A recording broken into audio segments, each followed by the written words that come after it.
Imagine spending thousands of dollars on a beautiful custom fence, only to come home one day and find it completely demolished, all because some power-hungry HOA president decided your fence didn't match the neighborhood aesthetic.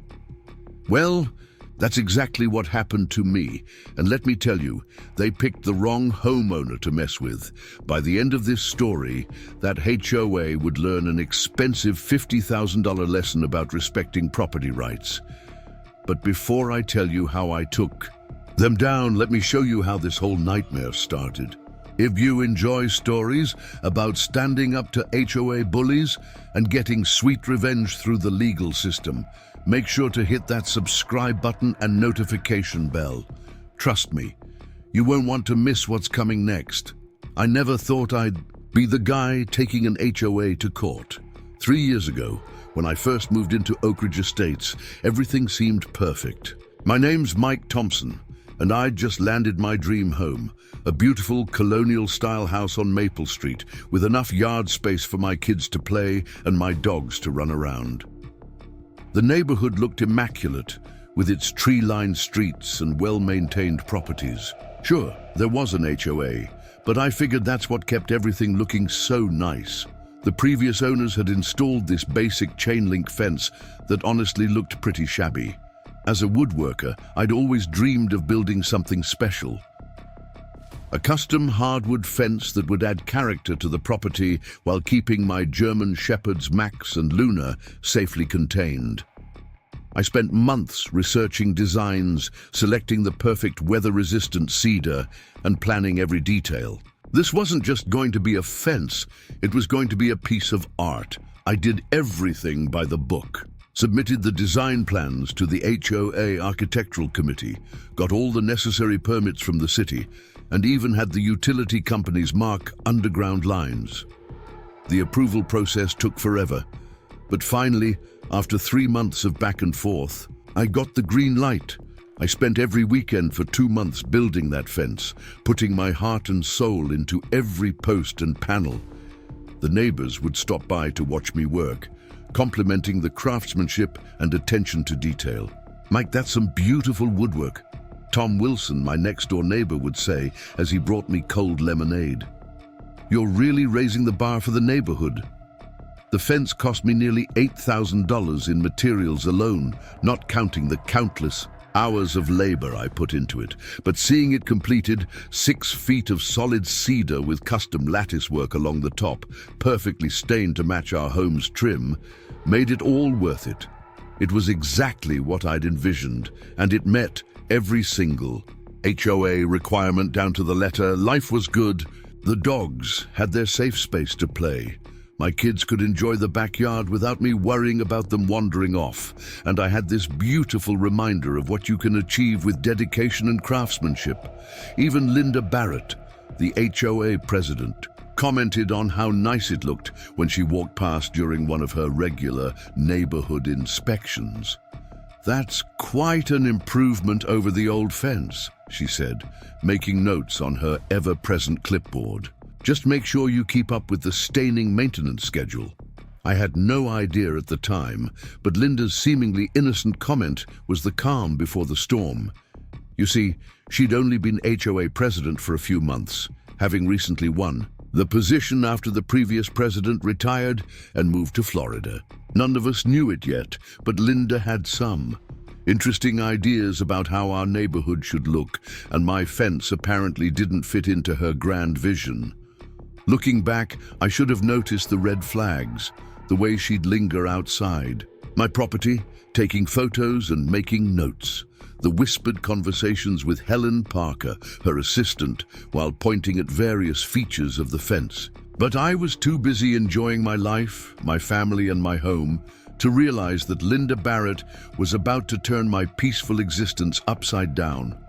If I'd known what was coming, the destruction, the lies, the manipulation, I might have done things differently. But then again, maybe everything happened exactly as it needed to for justice to be served. The autumn breeze carried a hint of tension as Linda Barrett strode up my driveway one Tuesday morning, her heels clicking against the concrete with military precision. The sound alone made my shoulders tense. I'd seen enough of her surprise inspections around Oakridge Estates to know that nothing good ever came from these visits. She wore her usual crisp blazer, this time in navy blue, clutching that infamous red clipboard like it was some kind of shield. "Good morning, Mr. Thompson," she called out, her voice carrying that artificial sweetness that reminded me of artificial sweetener. Too sweet and leaving a bitter aftertaste. I was in the middle of my morning coffee on the porch, a ritual I'd soon learn to cherish as one of the last peaceful moments I'd have for months to come. I nodded politely, setting down my coffee mug. "Morning, Linda. What brings you by?" She glanced at her clipboard, then at my fence, her lips pursing slightly. "Well, Michael, I wanted to discuss some concerns that have been brought to the board's attention regarding your fence situation." My fence situation. I felt my jaw tighten, but kept my voice level.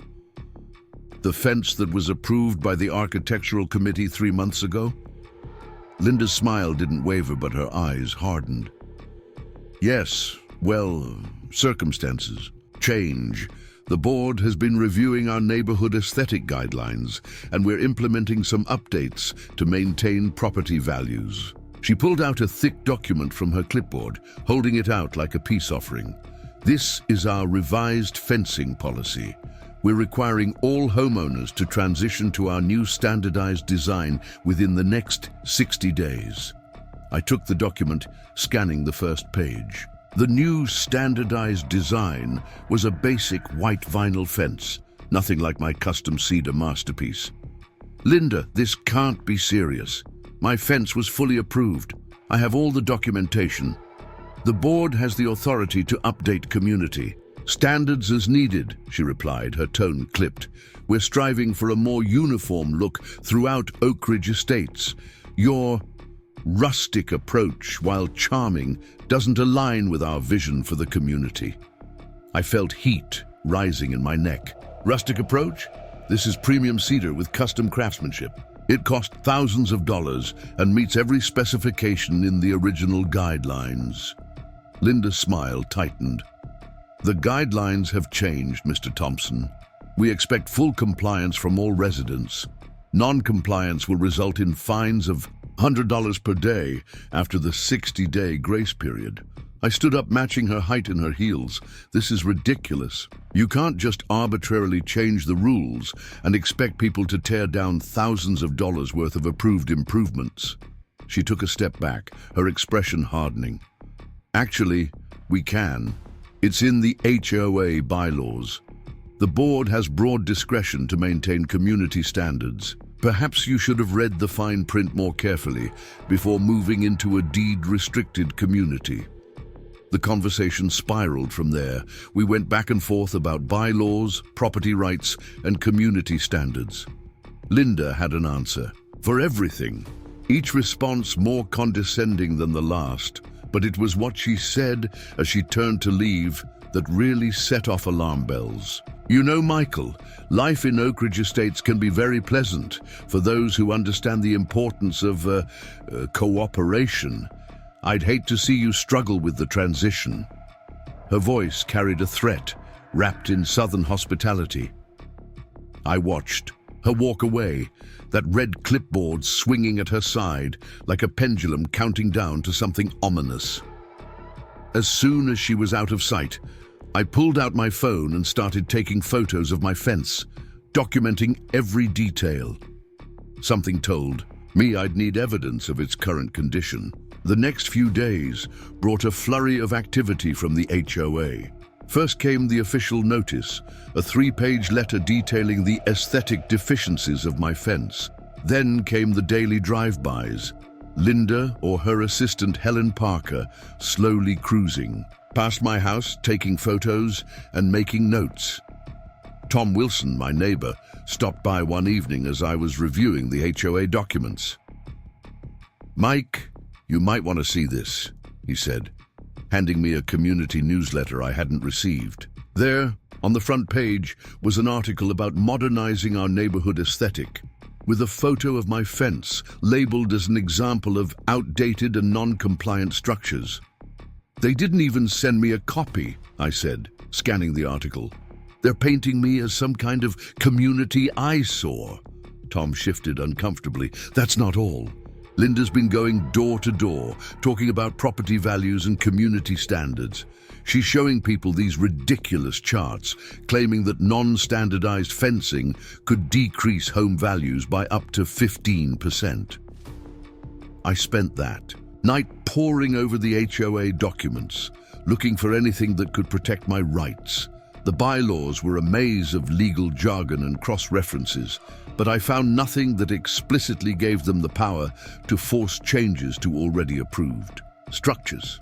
The next morning, I found a yellow violation notice taped to my front door. Non-compliant structure, first warning. It was dated the day before, but I hadn't seen anyone approach my house. They were playing dirty backdating violations to shorten my response time. I decided to attend the next HOA board meeting. It was held in the community center, a small room packed with about 30 residents. Preparing and narrating this story took us a lot of time, so if you are enjoying it, subscribe to our channel. It means a lot to us. Now back to the story. Linda sat at the head of the table, flanked by Helen Parker and 3 other board members. I noticed Jenny Martinez, the newest board member, looking uncomfortable as Linda discussed the Aesthetic Improvement Initiative. When the floor opened for comments, I stood up with my documentation in hand. I'd like to address the new fencing policy, I began, but Linda cut me off. We'll be addressing individual compliance concerns through proper channels, Mr. Thompson. This meeting is for general community business. My concern is general, I persisted. The board is attempting to force homeowners to remove properly approved structures without proper authority or justification. Linda's face flushed. Mr. Thompson, if you can't maintain proper decorum, you'll be asked to leave. That's when Jenny Martinez spoke up. I think we should hear him out. This policy affects multiple homeowners, and we haven't fully discussed the implementation costs. The room tensed. Linda shot Jenny a look that could freeze hell, but Jenny held her ground. It was the first crack in Linda's facade of absolute control. I laid out my case, the proper approval process I'd followed, the thousands invested, the lack of any legitimate reason for the change. Several other homeowners nodded, in agreement, and I could see Linda's perfectly manicured nails digging into her clipboard. After the meeting, Jenny caught up with me in the parking lot. Be careful, she whispered. Linda's got something personal against your fence. She's been pushing this policy change for weeks, and I've never seen her so fixated on anything. The next day, I found my mail slot stuffed with anonymous letters from concerned neighbors about my fence. Each one felt scripted, using the same phrases about community standards and property values that Linda loved to throw around. But the real shock came when I returned from work to find a notice from the county building department taped to my fence. Someone had filed a complaint claiming my fence was built without proper permits that I had carefully obtained and still had copies of. I called the building department immediately. The clerk was helpful, quickly finding my approved permits in their system. Sir, it looks like everything is in order on our end. The complaint seems to be unnecessary. That evening, I installed security cameras around my property. Something told me I'd need them. I also started carrying my phone everywhere, ready to record any interactions with Linda or her cronies. The weekend brought more strange incidents. First, I caught Helen Parker measuring my fence with a laser level, claiming she was conducting an official HOA audit. Then a group of residents I'd never seen before staged a small protest on the sidewalk in front of my house, holding signs about preserving neighborhood character. I started documenting everything. Every letter, every photo, every interaction went into a dedicated folder. I also began reaching out to other homeowners who'd had run-ins with Linda's board. The stories I heard were disturbing. Arbitrary rule changes, selective enforcement, personal vendettas masked as community concerns. One elderly resident, Mrs. Rodriguez, tearfully told me how she'd been fined for having rose bushes that were 2 inches above regulation height. Another homeowner, James Sullivan, had been forced to repaint his entire house because the approved color he'd used was suddenly deemed not within the acceptable spectrum. The situation escalated when I found a business card for budget fence, removal tucked into my doorframe, a not-so-subtle threat about what was coming. I called the company, and sure enough, they confirmed that someone from the Oakridge Estates HOA had requested a quote for removing my fence. That was the last straw. I contacted Robert Anderson, a lawyer known for handling HOA disputes. His response after reviewing my documentation was immediate. They're overstepping their authority, and they're doing it in a way that shows clear malicious intent. We can fight this. But Linda wasn't done. The next morning, I woke up to find someone had tied yellow caution tape all around my fence, making it look like a crime scene. My security cameras had caught Helen Parker doing it at 5:30 a.m., trying to stay out of sight. The community began to divide. Some neighbors stopped, speaking to me entirely, while others quietly offered support. Tom Wilson told me he'd overheard Linda at the local coffee shop, bragging about how she was going to make an example of my case to show everyone who was really in charge at Oakridge Estates. Jenny Martinez proved to be an unexpected ally. She started quietly sharing board meeting minutes and emails that showed Linda had been planning this campaign for months. The policy change hadn't come from community concerns. It was entirely Linda's initiative, pushed through during a special session when 2 board members were on vacation. The tension built to a breaking point when Linda called a special community meeting to discuss the fence compliance crisis. The meeting was scheduled for a Wednesday evening, and the community center was packed. Linda stood at the podium, presenting a slideshow full of misleading photos and questionable statistics.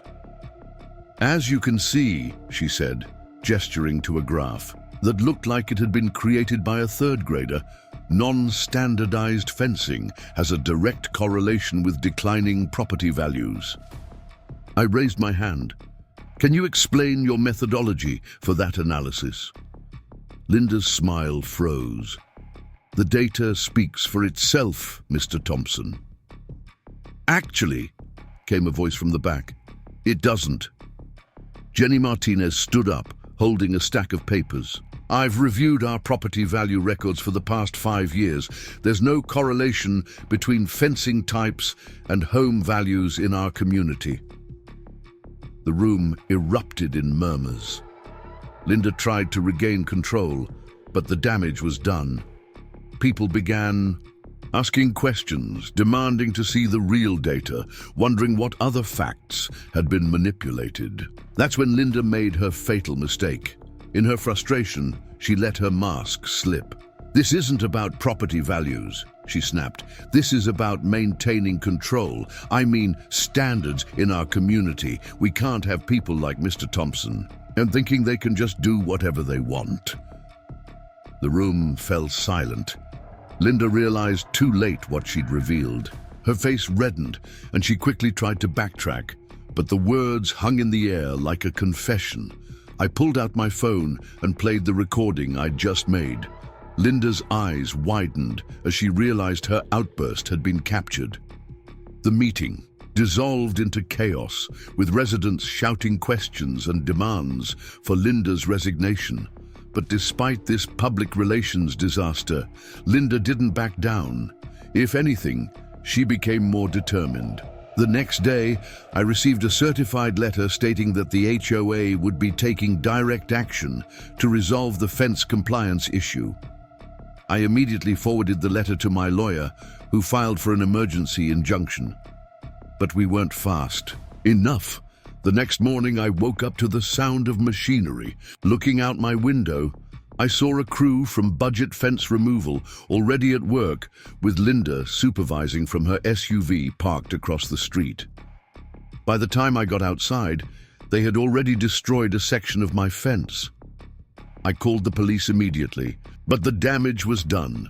My beautiful cedar fence, my pride and joy, lay in pieces on the ground, but Linda had finally gone too far. The security cameras had captured everything. The unauthorized destruction of private property, Linda's smug supervision, even Helen Parker taking triumphant photos of the demolition. The responding police officers were sympathetic, especially when I showed them my documentation and the emergency injunction filing. They shut down the demolition crew and took statements from everyone present. Linda tried to justify her actions, waving the HOA bylaws around like a shield, but the officers weren't impressed. "Ma'am," one officer said, "HOA regulations don't override property laws. You can't just destroy someone's property." As Linda's SUV pulled away from the scene, I stood looking at my partially destroyed fence, feeling a mix of anger and determination. She thought this was her moment of victory, but she had just handed me everything I needed to take her down. My lawyer was ecstatic when he saw the security footage. "This is beyond HOA overreach," he said.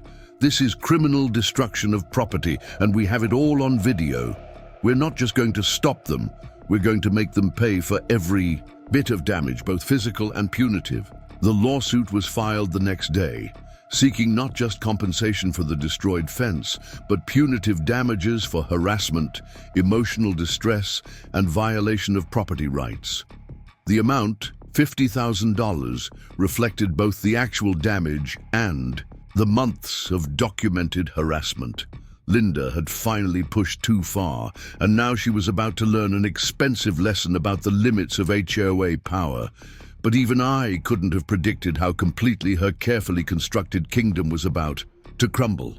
The morning after the fence destruction, Oakridge Estates was buzzing with tension. News travels fast in suburban communities, and by sunrise, everyone had heard about Linda Barrett's dramatic power play.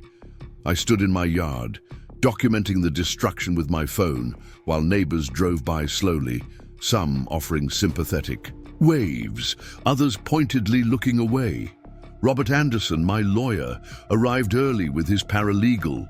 They methodically photographed every splinter of my destroyed fence, marking evidence and taking measurements.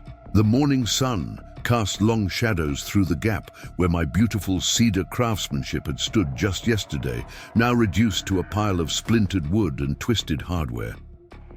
"This is actually perfect," Robert said, reviewing the security footage on his tablet.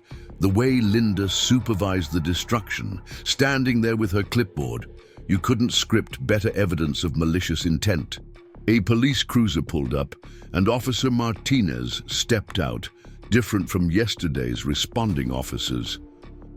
"Mr. Thompson, we're following up on yesterday's incident. We've had some interesting developments." It turned out the demolition company, Budget Fence Removal, had filed their own police report.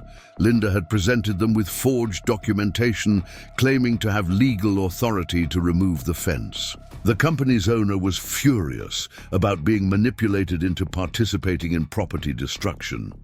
"She showed us what looked like court orders," the company owner told me over the phone. "We've got copies of everything she submitted. My lawyer says they're pretty clearly falsified. We'll cooperate fully with your case." A crowd started gathering at the edge of my property. Helen Parker was there, trying to dissuade people from speaking to me, but even her usual intimidation tactics weren't working. The destruction of my fence had crossed a line that even the most rule-abiding residents couldn't ignore. Jenny Martinez approached, carrying a thick folder. "Mike, I've been doing some digging through the HOA financial records. You need to see this." She handed me a stack of paperwork showing suspicious transactions and unauthorized expenditures. Linda's been using HOA funds for personal expenses, disguising them as community improvements. The fence removal company paid for with HOA money without board approval. The implications were staggering. This wasn't just about my fence anymore. It was about systematic abuse of power and misuse of community funds. Robert's eyes lit up as he reviewed the documents. This changes everything. We're not just looking at property damage now. There's potential fraud, misappropriation of funds. Linda's SUV appeared at the end of the street, driving slowly past my house. She was on her phone, gesturing animatedly. Through my security camera's audio, we could hear her voice carrying across the yard. "I don't care what it takes.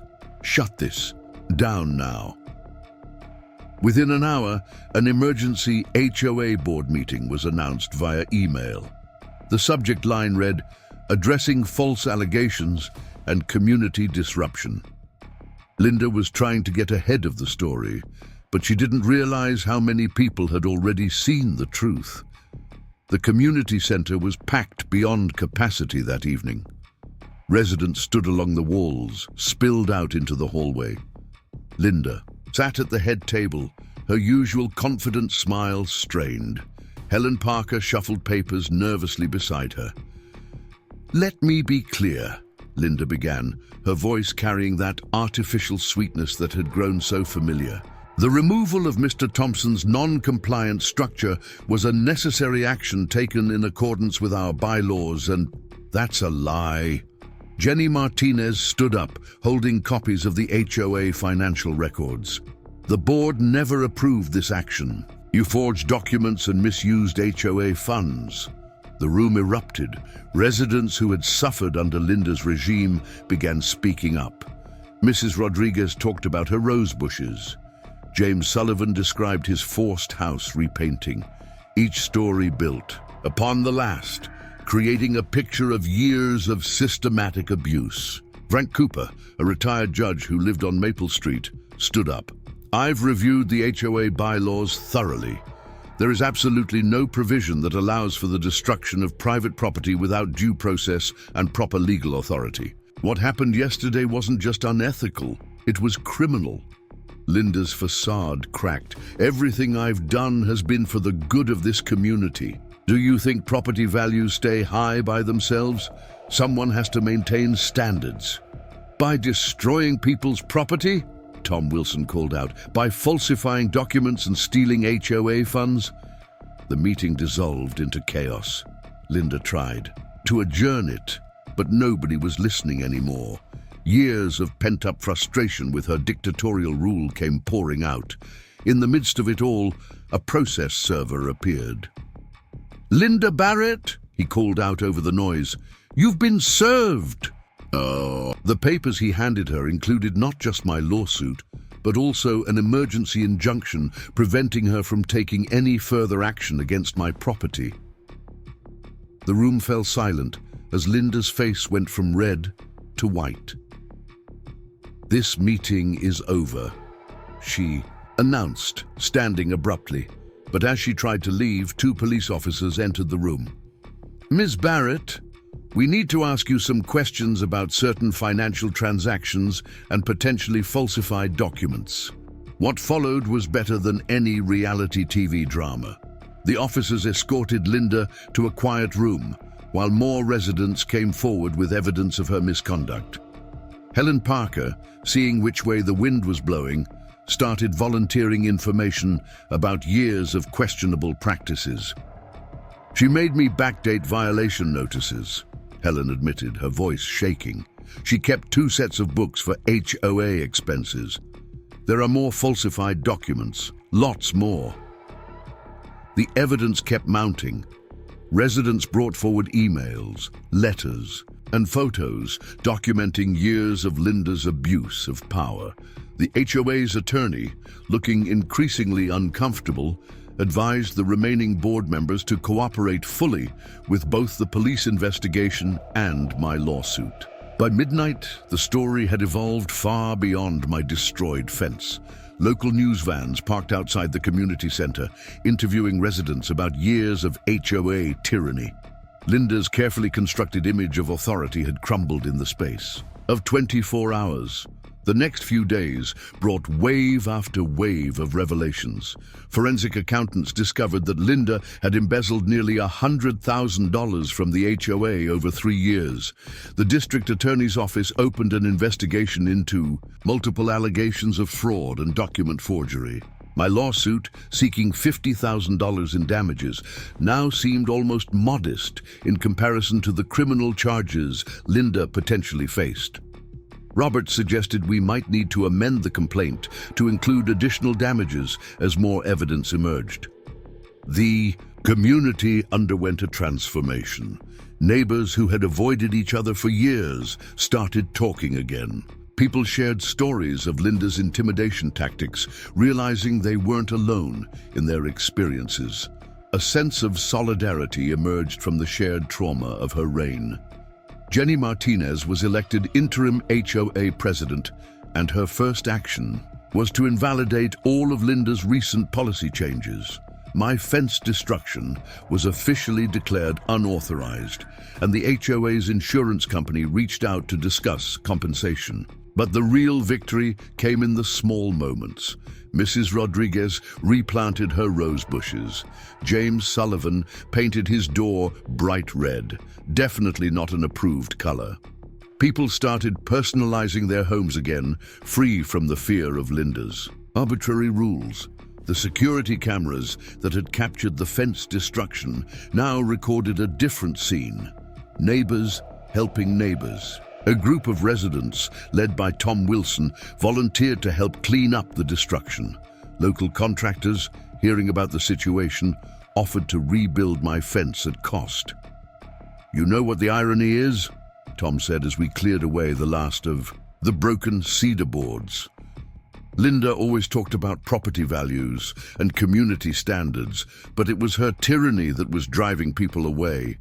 3 houses on this street were up for sale last month. All 3 buyers pulled out after meeting her. The lawsuit proceeded quickly. Linda's actions were so clearly documented that her own lawyer advised her to settle. The HOA's insurance company, eager to minimize the damage, offered the full $50,000 plus additional compensation for legal fees. But the money wasn't the point anymore. The community had learned valuable lessons about standing up to bullies and the importance of vigilance against abuse of power. The new HOA board, under Jenny's leadership, implemented transparency measures and checks on authority that would prevent future abuse. Linda Barrett moved away quietly one weekend, her SUV loaded with boxes, her precious clipboard nowhere in sight.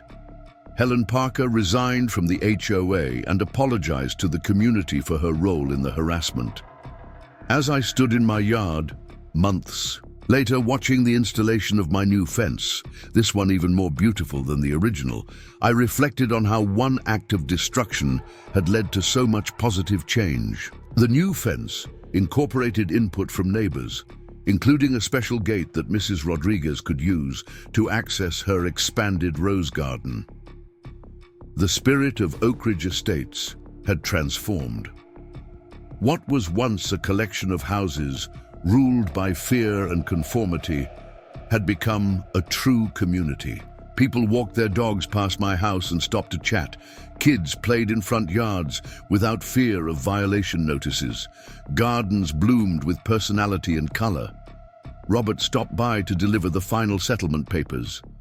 "You know," he said, looking at the new fence, "sometimes it takes someone willing to stand up to a bully to remind everyone of their own strength." I thought about all the small acts of courage that had led to this moment. Jenny speaking out at the board meeting, Helen choosing truth over loyalty, neighbors supporting each other against intimidation. My fence destruction had been the catalyst, but the community's response had created lasting change. The story of the destroyed fence and the $50,000 lawsuit became part of neighborhood law, a reminder that justice sometimes comes with a price tag that bullies have to pay. But the real value wasn't in the money, it was in the reclaimed sense of community and the knowledge that together we could stand up to anyone who tried to rule through fear and intimidation. As the sun set over Oakridge Estates, casting long shadows through the latticework of my new fence, I could hear the sounds of children playing, dogs barking, and neighbors chatting. The rigid silence of Linda's reign had been replaced by the organic noise of real community life. Sometimes I realized you have to tear something down to build something better in its place. The ripple effects of Linda Barrett's downfall spread far beyond Oakridge Estates. As news of her arrest for embezzlement and fraud made local headlines, HOA boards across the county started receiving unprecedented scrutiny from their residents. My case had become a catalyst for change, but the story was far from over. I sat in Robert Anderson's office, reviewing the mounting evidence against Linda. The conference room table was covered with documents, financial records, falsified permits, and testimonies from other residents who had suffered under her reign. But what caught my attention was a new stack of papers Robert had just placed in front of me. "These came in this morning," he said, sliding the documents closer. "Linda's trying to countersue. She's claiming defamation, emotional distress, and, believe it or not, damage to her professional reputation." I leafed through the countersuit, each page more outrageous than the last. Linda was seeking $200,000 in damages, claiming that our lawsuit had destroyed her consulting business and made her a pariah in the property management community. "She's desperate," Robert explained, pouring us both coffee. "The DA's office is closing in on her financial crimes, and she's trying to create a smokescreen. But here's where it gets interesting. Look at page 17. The page contained a list of character witnesses Linda planned to call in her defense. Among them were names I recognized, other HOA presidents from neighboring communities, local politicians, even a judge. It was a stark reminder that Linda's influence extended far beyond our neighborhood. "She's trying to turn this into a circus," I said, pushing the papers away. "Make it so complicated that everyone loses track of the original crime." Robert nodded, but there was a glint in his eye. "That's exactly what she's trying to do, but she made one crucial mistake." He pulled out another document, this one bearing the letterhead of a prestigious accounting firm. "Remember those financial records Jenny Martinez found? We had them, analyzed by forensic accountants. They didn't just find evidence of embezzlement from our HOA, they found a pattern. The report detailed similar financial discrepancies in 3 other communities where Linda had served on HOA boards. Each showed the same pattern of misappropriated funds, unauthorized expenses, and falsified documents. Linda hadn't just been terrorizing Oakridge Estates. She'd been running a sophisticated scheme across multiple neighborhoods. As we discussed strategy, my phone buzzed with a text from Jenny. "Emergency meeting at the community center. You need to see this." I found the community center packed again, but this time the atmosphere was different. Instead of anger, there was an air of determination. Jenny stood at the podium, accompanied by 2 people I didn't recognize. A woman in a sharp business suit and a man carrying a laptop. "Everyone, this is Sarah Chen from the State Attorney General's office," Jenny announced, "and Marcus Williams, a cybersecurity expert. They're here because what we uncovered in Oakridge Estates is just the tip of the iceberg." Sarah Chen stepped forward, her expression grave. "We've been investigating a network of HOA fraud cases across the state. Ms. Barrett's activities here caught our attention because they match a pattern we've been tracking for years. There are dozens of communities affected, millions of dollars in misappropriated funds, and a web of corruption that extends into local government." Marcus connected his laptop to the projector, displaying a complex diagram of connections between various HOAs, management companies, and construction contractors. Linda's name appeared multiple times, connected to different entities through a maze of shell companies and fake identities. "Your community's security cameras caught more than just fence destruction," Marcus explained. They captured evidence of a much larger conspiracy. The construction company Linda hired, it's part of a network of businesses that inflate costs for HOA projects and kick back the difference to board members. The room erupted in questions. How long had this been going on? How many people were involved? What happened to all the money? Sarah held up her hands for silence. "We're here because we need your help," she said. "Your community exposed one piece of this puzzle. Now we need to document every suspicious contract, every inflated fee, every questionable decision.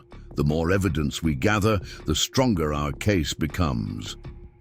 Tables were set up around the room, each dedicated to a different aspect of the investigation. Residents lined up to share their stories, bringing years of records, emails, and photographs. What had started as my personal fight for justice had evolved into something much bigger. Tom Wilson approached me, holding a thick folder. "Remember when Linda made us all replace our mailboxes last year? Said it was a new postal requirement?"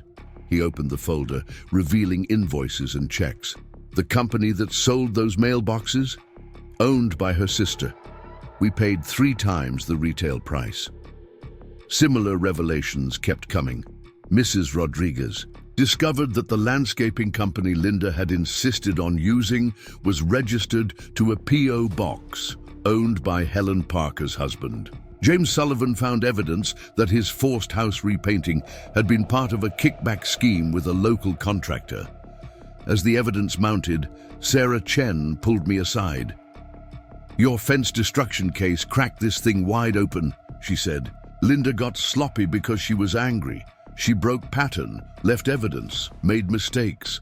Now we can connect her to similar cases across 3 counties." Robert arrived with more news. Linda's countersuit had been thrown out by the judge, the same judge who appeared on her list of character witnesses. "He recused himself immediately," Robert explained. "Apparently, he didn't appreciate being listed without his knowledge or consent. Linda's credibility is crumbling by the hour." The investigation expanded rapidly. State investigators interviewed former board members, contractors, and municipal officials. Bank records revealed a complex money laundering operation disguised as HOA maintenance fees. Linda's network began to unravel as her former associates rushed to make deals with prosecutors. Helen Parker agreed to testify in exchange for immunity, providing detailed records of how the scheme operated. She described how Linda would identify communities with weak oversight, gain control of their HOA boards, then systematically exploit their resources through inflated contracts and fake projects. The fence destruction wasn't about community standards, Helen admitted during her deposition. "Your property was targeted because you represented a threat. Linda couldn't control you, couldn't intimidate you. She was afraid you'd start asking questions about the financial records." The revelation hit home. My simple desire to build a beautiful fence had accidentally exposed a criminal enterprise. The security cameras I'd installed to protect my property had captured evidence that would help dozens of communities recover stolen funds. As the investigation progressed, more residents came forward with stories of Linda's intimidation tactics. A pattern emerged. She would target anyone who questioned her authority or showed signs of examining HOA finances too closely. The fence destruction wasn't an isolated incident of power abuse. It was part of a systematic effort to maintain control through fear. The district attorney's office expanded their investigation, bringing in additional prosecutors to handle the growing case. Linda's personal finances were frozen, her assets seized as evidence of criminal activity. The woman who had once strutted around our neighborhood with her clipboard and attitude was now facing serious federal charges. But the most significant changes happened within our community. The experience of working together to expose corruption had transformed Oakridge Estates. Neighbors who had once avoided eye contact now gathered for weekly meetings to discuss community improvements. The atmosphere of fear and suspicion was replaced by one of cooperation and transparency.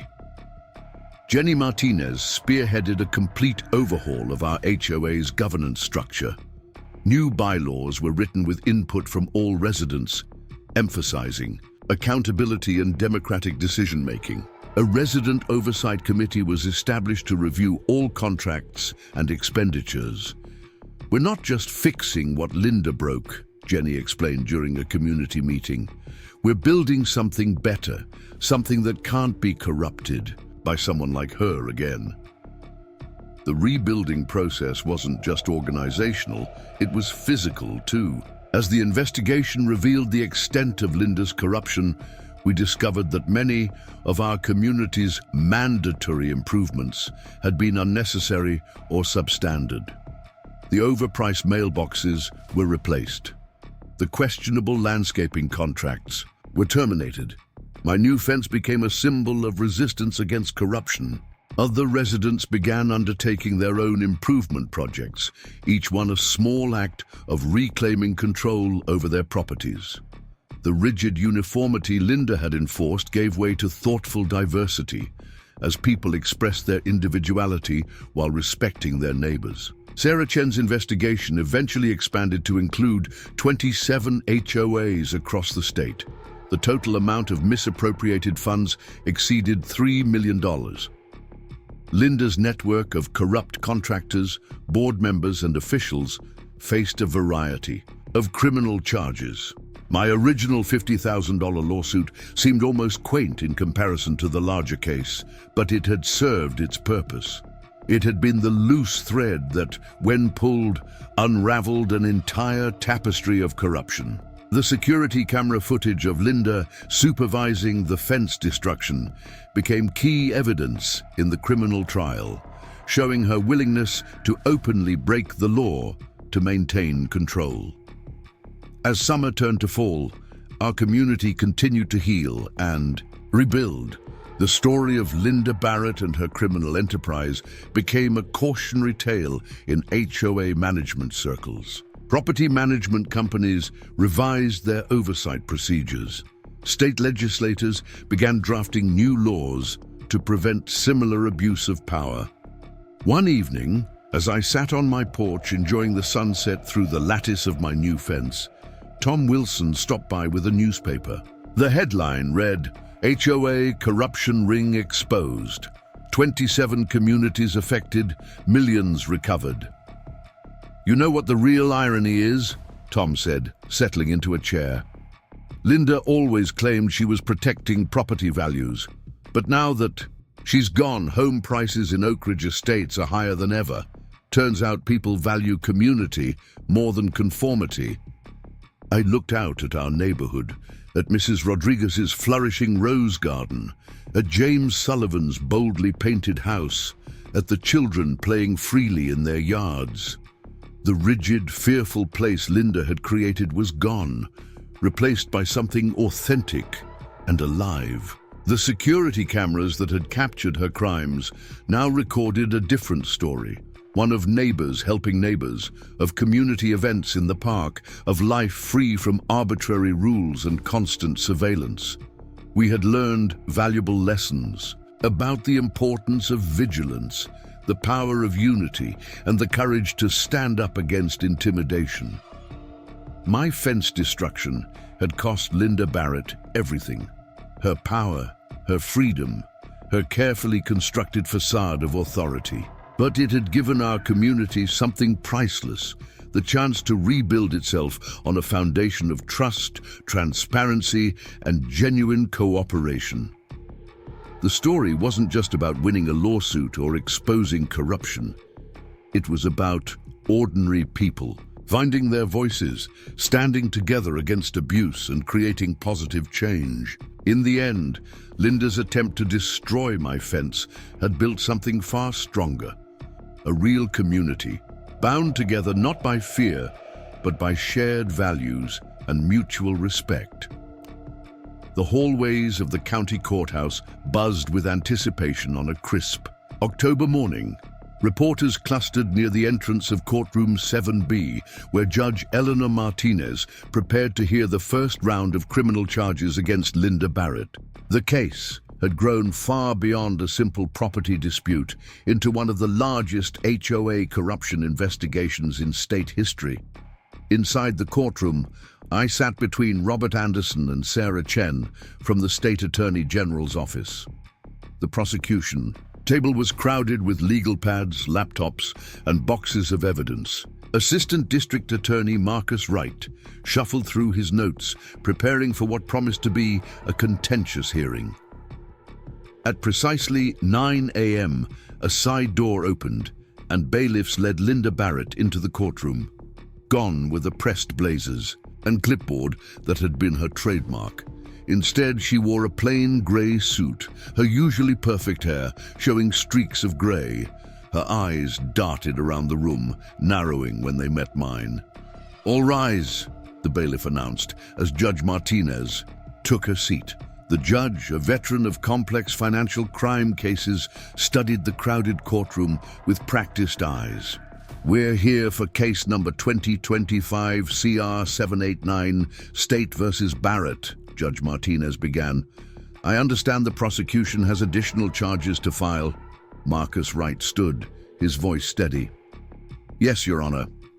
Based on new evidence, we're adding 37 counts of wire fraud, 18 counts of money laundering, and 12 counts of conspiracy to commit real estate fraud." Linda's attorney, Mike Thompson, immediately objected.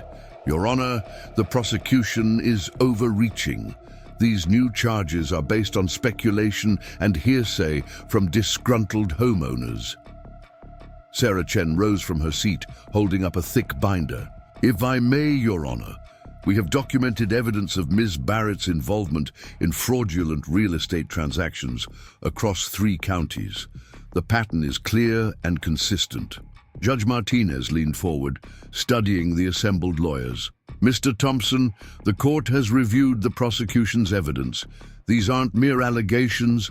They're supported by extensive financial records, witness statements, and documentary evidence. Your objection is overruled." The hearing continued as prosecutors laid out their expanded case. Through forensic accounting, they had traced millions of dollars flowing through a network of shell companies connected to Linda. The scheme went far beyond simple embezzlement. It was a sophisticated operation targeting vulnerable communities. During a brief recess, Sarah pulled me aside. "We've uncovered something interesting about Linda's past," she whispered. "Before moving to our state, she operated in Arizona under a different name. Same pattern, taking control of HOAs, implementing strict rules, then exploiting them for financial gain." The revelations sparked a new avenue of investigation. Linda's history of fraud stretched back further than anyone had suspected. Each community she'd touched had suffered, but none had managed to connect the dots until now. Back in session, prosecutors revealed evidence of Linda's earlier schemes. Property records showed a trail of devastated communities across 3 states. She would move in, gain control, extract resources, then disappear before anyone realized what had happened. Mike Thompson fought back aggressively, trying to exclude evidence from other jurisdictions. "This is prejudicial, Your Honor. The state is trying to taint the jury pool with unrelated allegations." Judge Martinez's response was stern. "Mr. Thompson, pattern evidence is admissible when it demonstrates a consistent methodology. The court finds these prior incidents highly relevant to establishing intent and modus operandi." As the hearing progressed, Helen Parker was called to testify. She had turned state's evidence in exchange for immunity, and her testimony painted a devastating picture of Linda's operation. She described in detail how they had targeted specific communities, manipulated elections, and hidden their financial tracks. "Linda had a system," Helen explained, her voice shaking. "She would identify HOAs with large reserve funds and minimal oversight. Then she'd move in, usually buying a small property through one of her shell companies. She'd get elected to the board by promising to protect property values and maintain standards. Helen's testimony continued for hours, detailing how Linda would gradually increase her control. Once she was president, she'd implement strict rules, the kind that seemed reasonable on the surface but gave her enormous discretion. Anyone who questioned her would face harassment, fines, and threats.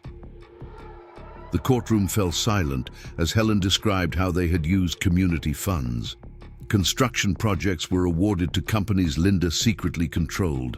Maintenance contracts went to firms that kicked back percentages. Even the fines they collected were diverted through a complex web of accounts. During cross-examination, Maxwell Thompson tried to discredit Helen's testimony. "Isn't it true that you were a willing participant in these schemes? That you only turned on Ms. Barrett to save yourself?" Helen's response was quiet, but firm. "Yes, I participated. I'm ashamed of what I did, and I'll spend the rest of my life trying to make it right. That's why I'm here. The truth needs to come out." As the day wore on, more witnesses took the stand. Former contractors described how Linda had forced them to inflate bids and kick back the difference. Bank employees testified about suspicious transactions they had flagged but were pressured to approve. The most compelling testimony came from residents of other communities Linda had destroyed. Their stories were painfully familiar, arbitrary. Rule changes, selective enforcement, financial manipulation. Each community had suffered in isolation, unaware they were part of a larger pattern. During the afternoon session, prosecutors introduced evidence from Linda's Arizona operations.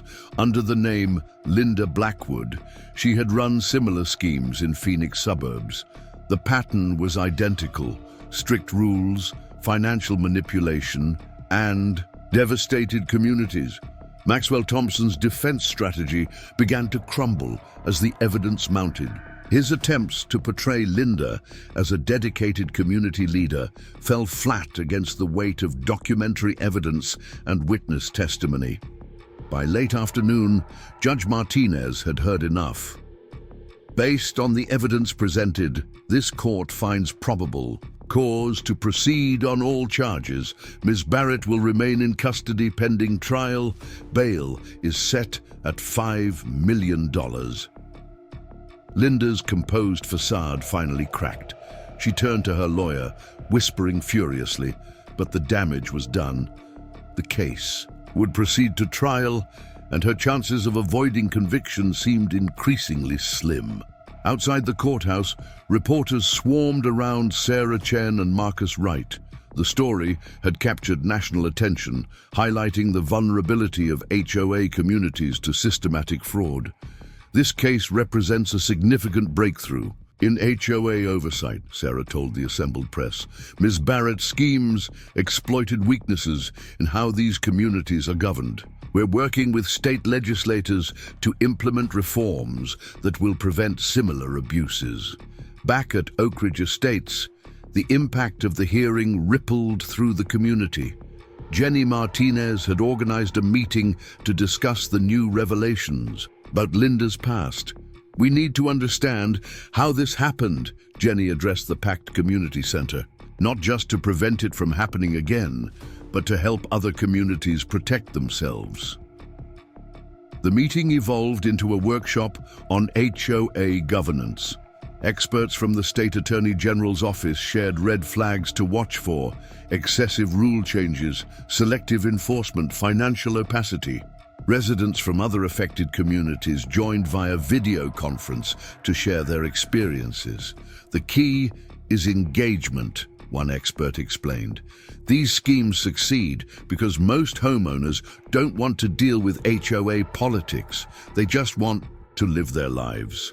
That's what makes communities vulnerable to people like Linda Barrett." The discussion continued late into the evening as residents shared ideas for strengthening their community.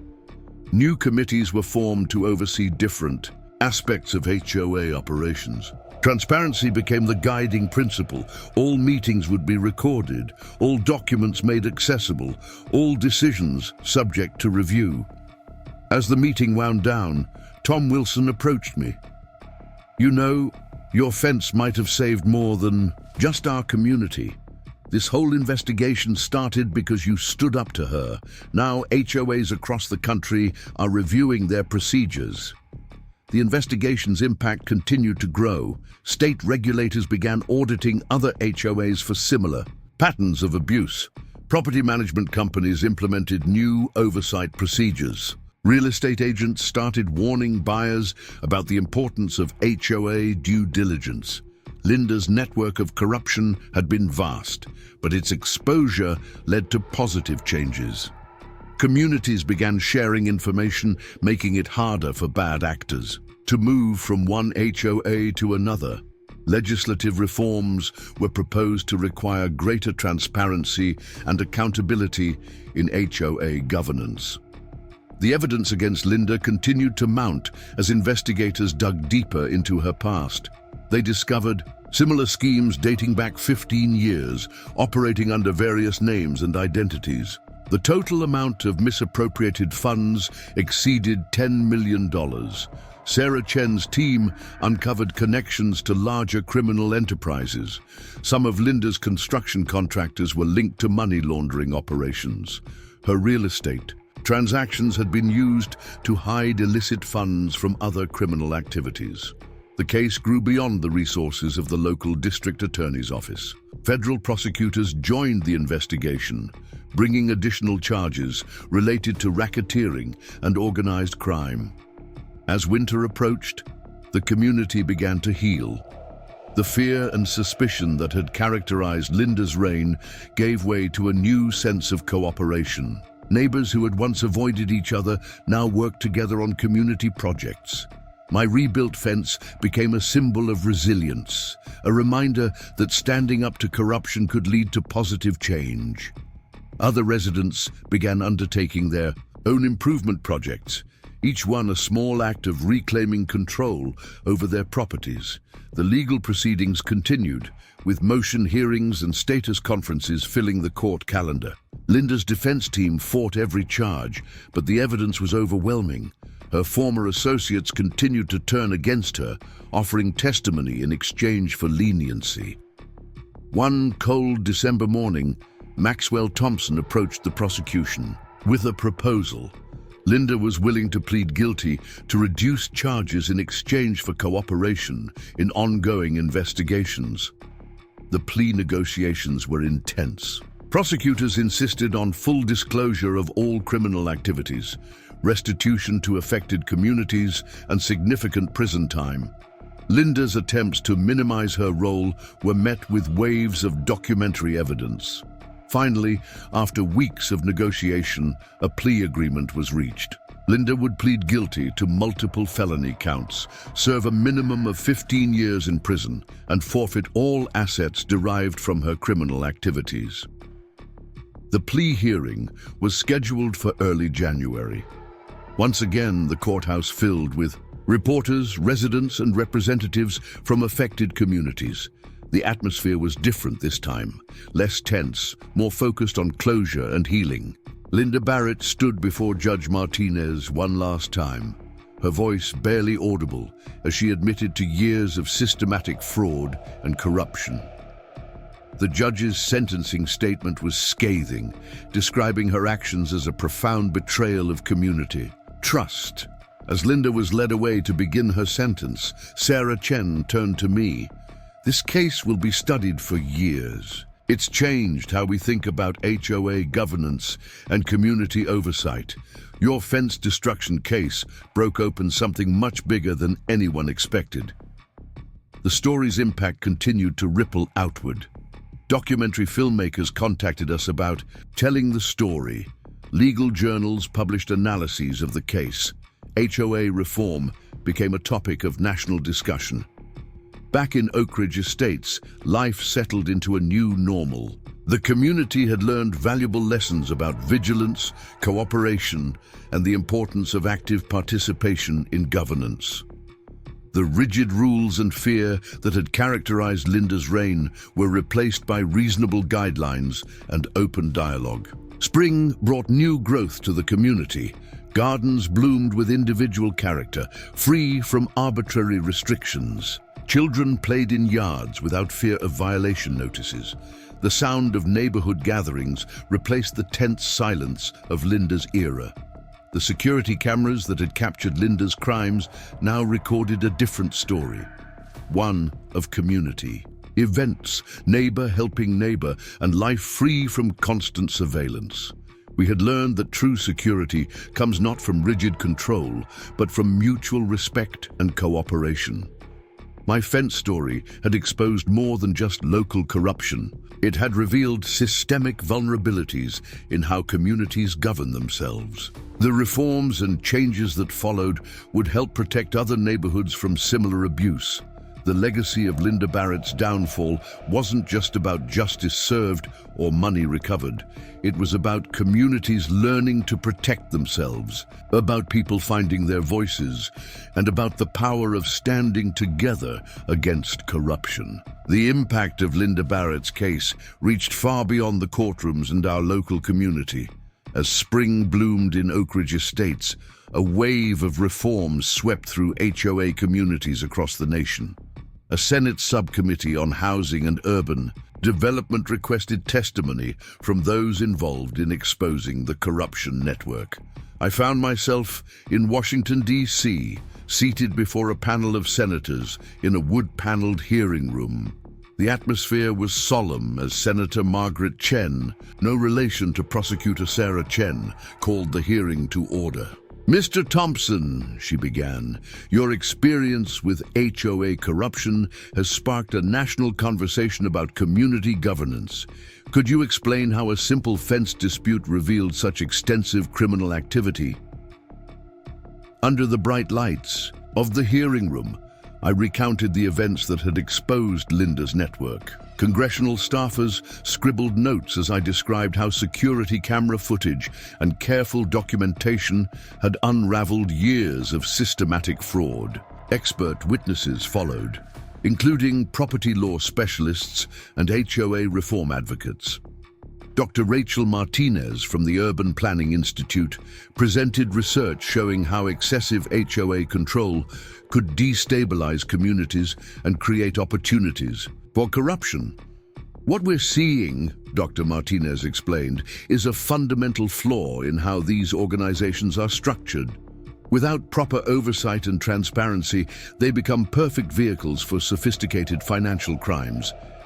During a break in the testimony, I met with representatives from other states dealing with similar issues. A group from Florida described how their investigation into HOA fraud had accelerated after Linda's case made headlines. Texas officials shared stories of uncovering identical schemes in Dallas suburbs. The hearing room grew tense when Mike Thompson, Linda's former attorney, took the stand. He had agreed to testify about legal loopholes that enabled HOA corruption, part of his own plea agreement in related cases. "These organizations operate with minimal supervision," Maxwell testified. "State laws vary widely, enforcement is inconsistent, and most homeowners don't understand their rights. It's a perfect storm for someone like Linda Barrett." The atmosphere in the Senate hearing room crackled with intensity as Mike Thompson continued his testimony. His revelations about HOA corruption sparked fierce questioning from the panel of senators, each one eager to understand how such widespread abuse had gone undetected for so long. Senator Elizabeth Warren leaned forward, her glasses catching the glare of the overhead lights. "Mr. Thompson, you're telling us that these practices weren't isolated incidents, that they were systematic?" Maxwell shifted in his seat, his expensive suit now seeming to weigh heavily on his shoulders. "Senator, what we uncovered in the Barrett case was just the beginning. HOAs across the country operate with virtually no oversight. The potential for abuse is staggering." The committee chambers fell silent as Maxwell detailed the sophisticated methods used to hide financial manipulation. He described shell companies, inflated contracts, and complex networks of kickbacks that had funneled millions away from unsuspecting homeowners. During his testimony, a team of financial analysts presented their findings on the screen behind him. Charts and graphs illustrated the flow of money through various HOA accounts, each transaction carefully disguised as legitimate community expenses. "The genius of it," Maxwell explained, pointing to one particularly complex diagram, "was how ordinary it all appeared. Every transaction had paperwork, every decision had meeting minutes. It was fraud hidden in plain sight." Dr. Patricia Rodriguez, a specialist in community governance, took the stand next. Her research had identified patterns of abuse across multiple states, all following similar playbooks. "What we're seeing isn't just criminal behavior, Dr. Rodriguez testified. It's a fundamental failure of oversight. These organizations control billions in assets, yet they're often governed with less scrutiny than a local PTA." As the hearing progressed, more experts came forward with shocking statistics. Over 30% of Americans lived in HOA-governed communities. These organizations collectively controlled over $2 trillion in assets. Yet federal oversight was minimal, and state regulations varied wildly. Senator James Morrison, a former prosecutor, questioned Sarah Chen about the challenges of investigating HOA corruption. How did these schemes continue for so long without detection? Sarah's response was measured but damning. "These organizations operate in a gray area between private and public governance. They have tremendous power over people's lives and property, but minimal accountability. When someone like Linda Barrett gains control, they can manipulate the system with relative impunity." The hearing room buzzed with concerned murmurs as Sarah detailed the obstacles investigators faced. Local law enforcement often viewed HOA disputes as civil matters. State agencies lacked resources for complex financial investigations. Federal authorities rarely got involved unless evidence of larger criminal enterprises emerged. During a lunch break, I found myself surrounded by reporters in the marble hallway outside the hearing room. Their questions focused not just on Linda's case, but on the broader implications for community governance. "This isn't just about one corrupt HOA president," I told them. "It's about protecting communities from systematic abuse. Every homeowner deserves to know their property and investments are safe." The afternoon session brought testimony from victims of similar schemes across the country. Their stories echoed through the chamber. Homes lost to questionable foreclosures, life savings drained by unnecessary assessments, families forced out of communities through selective enforcement of arbitrary rules. Mary Gonzalez, a retired teacher from Florida, described losing her home after questioning her HOA's financial practices. "They said they were protecting property values," she testified, her voice breaking. "Instead, they were stealing from their neighbors." The senators listened intently as victim after victim shared similar experiences. The pattern was clear. Once corrupt individuals gained control of HOA boards, they could exploit homeowners with virtual immunity. Technology experts testified about the role of digital evidence in exposing these schemes. My security camera footage had proven crucial in cracking Linda's case, leading investigators to recommend similar surveillance measures for other communities. Modern technology can be a powerful tool for transparency, explained Dr. Marcus Lee, a cybersecurity specialist. But it needs to be backed by strong governance structures and clear accountability measures. As the hearing entered its final day, the focus shifted to solutions. Legal experts proposed federal oversight mechanisms. Urban planners suggested alternative community governance models. Civil rights attorneys addressed the need for stronger homeowner protections. Professor Jennifer Chang from Harvard Law School presented a comprehensive reform framework. "We need three key elements," she testified: mandatory financial transparency, independent oversight mechanisms, and clear processes for homeowner redress when boards overstep their authority.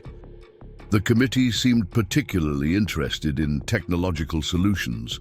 Blockchain experts described systems for tracking HOA finances and ensuring transparent decision-making. Software developers demonstrated platforms for community oversight and engagement. Throughout the proceedings, my thoughts kept returning to Oakridge Estates. Our community had survived Linda's reign of terror, but how many others were still suffering under similar schemes? The hearing's final witness was Helen Parker, appearing via video link from Witness Protection. Her testimony about Linda's methods had helped expose similar operations across the country. These schemes succeed because they exploit community trust, Helen explained. People want to believe their neighbors have their best interests at heart. That trust makes the betrayal even more devastating. As the hearing concluded, Senator Chen announced the formation of a special task force to draft comprehensive HOA reform legislation.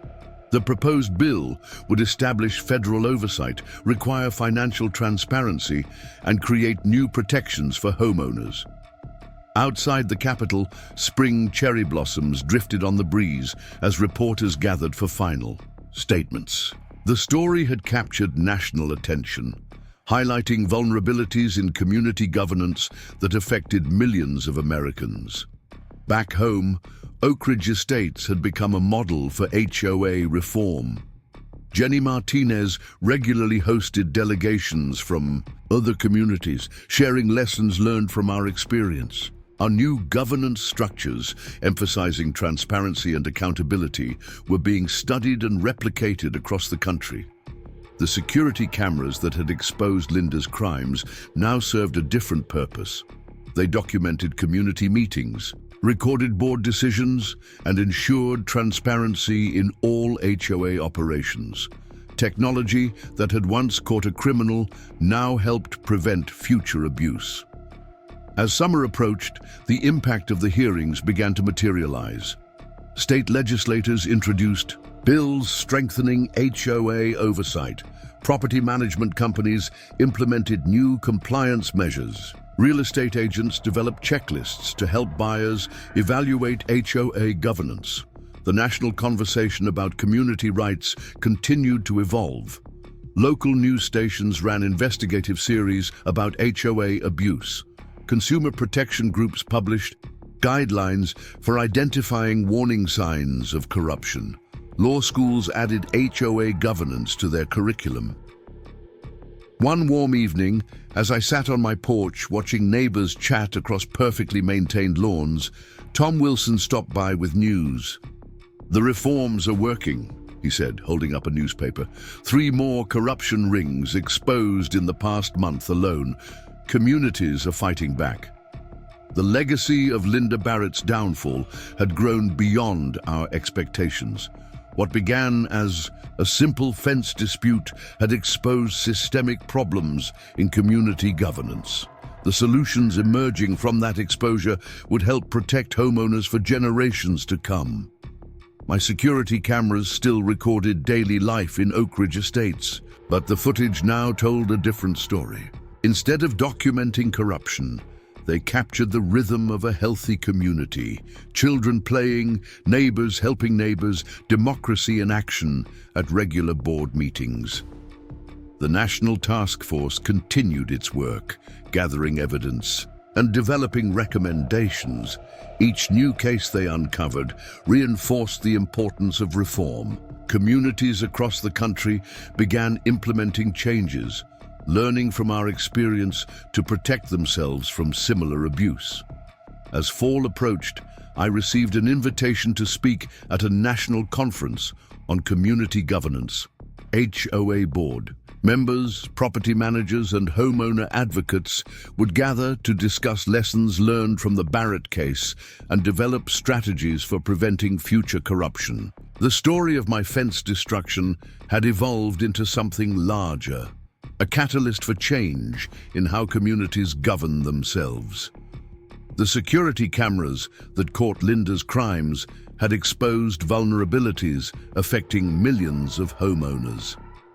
The reforms sparked by that exposure would help ensure no community suffered as ours had. Life in Oakridge Estates continued to improve under the new governance system. Property values rose as buyers recognized the value of transparent, well-managed communities.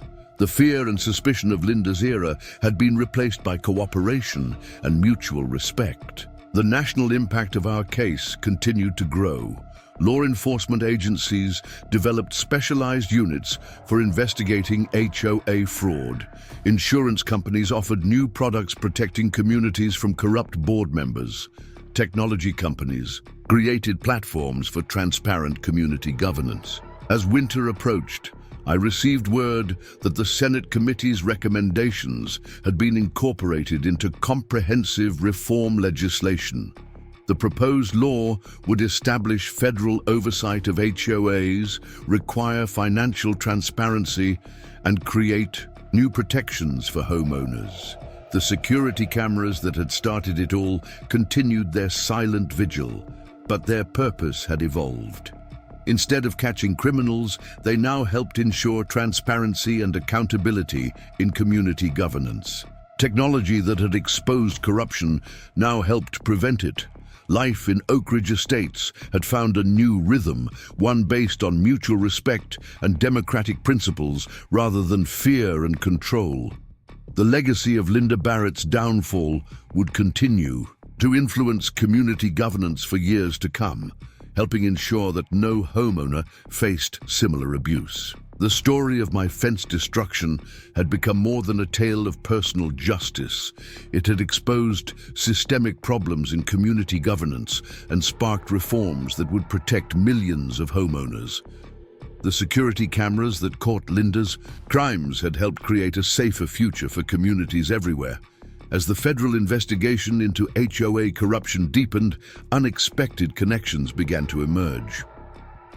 On a foggy Tuesday morning, FBI Special Agent Victoria Rodriguez arrived at Oakridge Estates with startling news.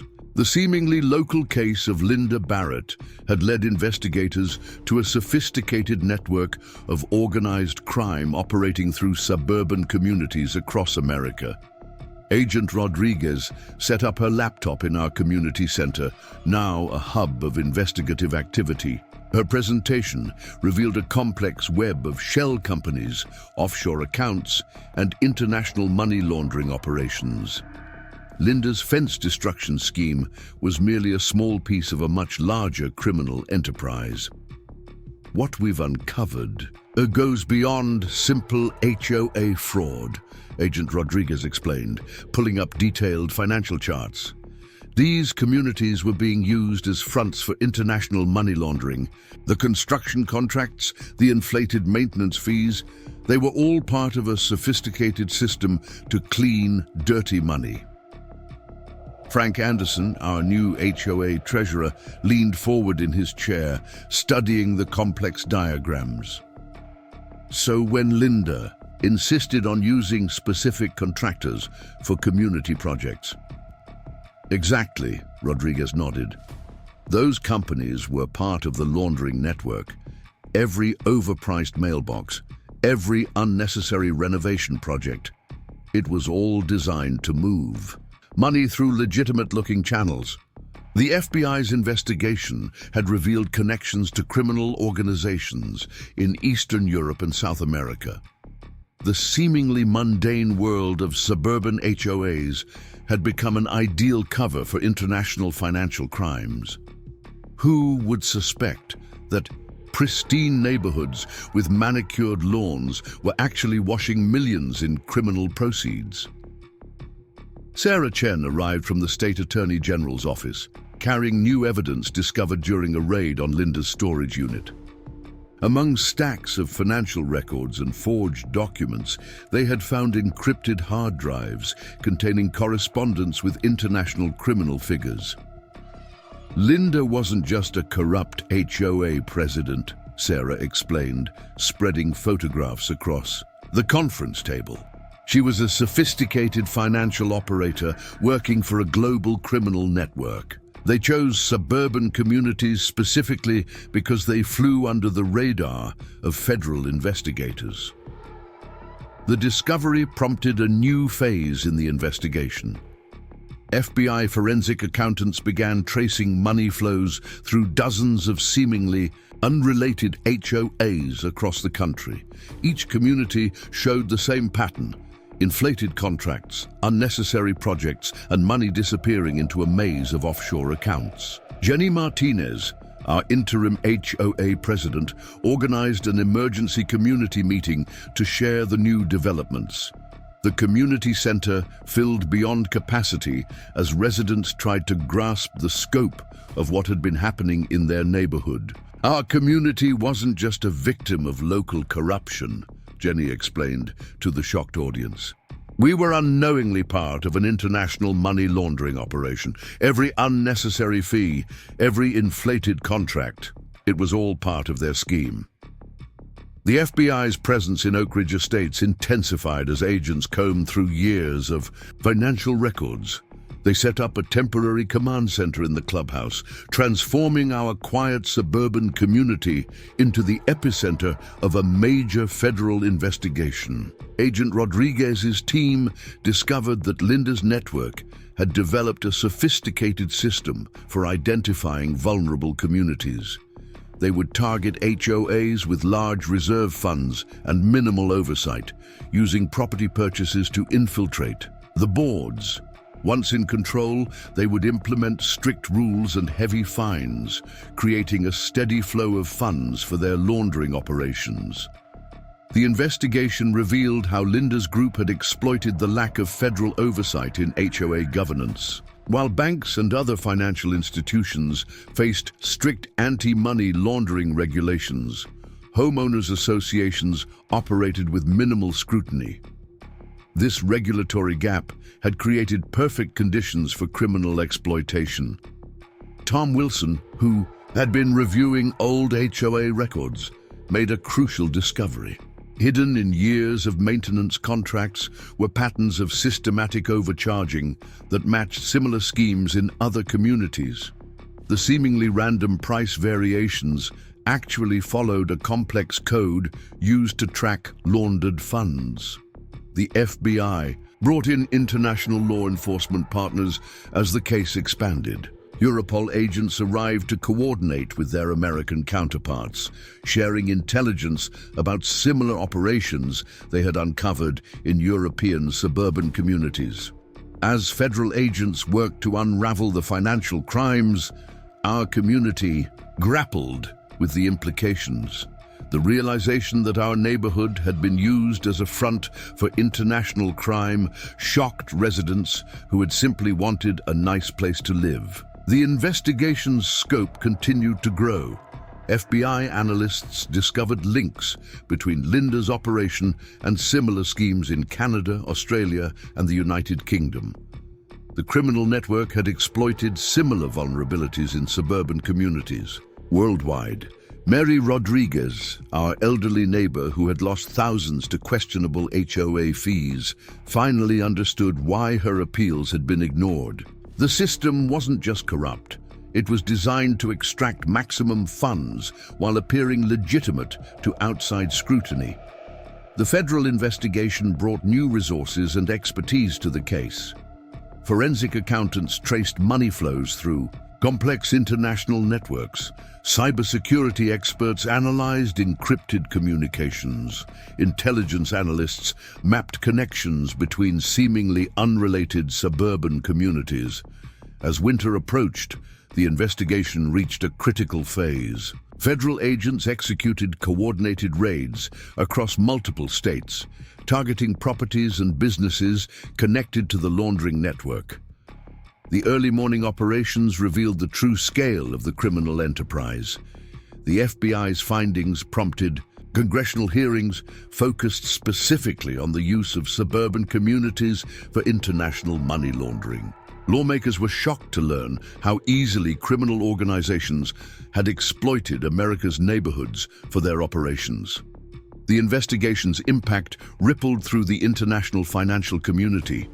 Banks began scrutinizing HOA accounts more carefully.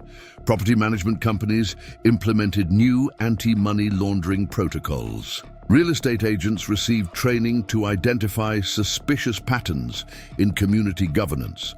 Special Agent Rodriguez worked closely with international partners to track the movement of funds through global financial networks. The investigation revealed how criminal organizations had used suburban America's reputation for quiet respectability to hide their operations in plain sight. The evidence against Linda and her associates grew stronger as more communities came forward with similar stories. The pattern was always the same: strict rules, heavy fines, inflated contracts, and money disappearing into a labyrinth of international accounts. The FBI's presence in our community gradually shifted from investigation to education. Agents conducted workshops teaching residents how to identify suspicious financial patterns and protect their communities from criminal exploitation. As the case expanded, more professionals involved in HOA management came forward with information. Property managers, contractors, and financial advisors shared stories of being pressured to participate in questionable transactions or face retaliation. The investigation revealed how the criminal network had created a sophisticated system for maintaining control. They used intimidation, financial pressure, and legal threats to silence anyone who questioned their operations. The destruction of my fence had been just one example of their tactics. Federal prosecutors began preparing cases against dozens of individuals involved in the international operation. The charges ranged from money laundering and wire fraud to racketeering and conspiracy. The quiet world of suburban HOAs had become the backdrop for one of the largest federal prosecutions in recent history. The investigation's findings prompted new legislation targeting the use of community associations for money laundering. The proposed laws would require greater financial transparency and implement new oversight mechanisms for HOA operations. As spring returned to Oakridge Estates, our community had become a model for detecting and preventing criminal exploitation. The FBI used our experience to develop training programs for other communities, teaching them how to protect themselves from similar schemes. The international scope of the investigation continued to expand. Law enforcement agencies worldwide began examining their suburban communities for signs of similar criminal operations. The quiet facade of suburban life had hidden a global network of financial crime. The security cameras that had caught Linda's crimes now served as training tools for federal investigators. The footage showed how criminal organizations could operate in plain sight, using the mundane routines of suburban life to mask their activities. As the investigation progressed, the true impact of Linda's network became clear. Their operations had affected thousands of homeowners across multiple countries, using suburban communities as unwitting participants in a global criminal enterprise. The FBI's presence in our community eventually wound down, but their investigation had permanently changed how suburban America viewed HOA governance. The quiet streets and manicured lawns of middle-class neighborhoods would never again seem quite so innocent. Federal prosecutors prepared to take the case to trial, armed with mountains of evidence and testimony from dozens of witnesses. The quiet world of suburban HOAs was about to take center stage in a major international criminal prosecution. The legacy of the investigation would reshape how communities protected themselves from criminal exploitation. New regulations, improved oversight, and increased awareness would help ensure that suburban neighborhoods could no longer be used as fronts for international crime. As summer approached, our community had emerged stronger from the investigation. We had learned valuable lessons about vigilance, transparency, and the importance of active participation in community governance. The quiet streets of Oakridge Estates had played a crucial role in exposing a global criminal network.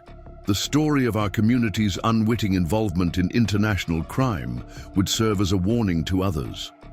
The seemingly mundane world of HOA governance had hidden depths that required constant vigilance to protect against criminal exploitation.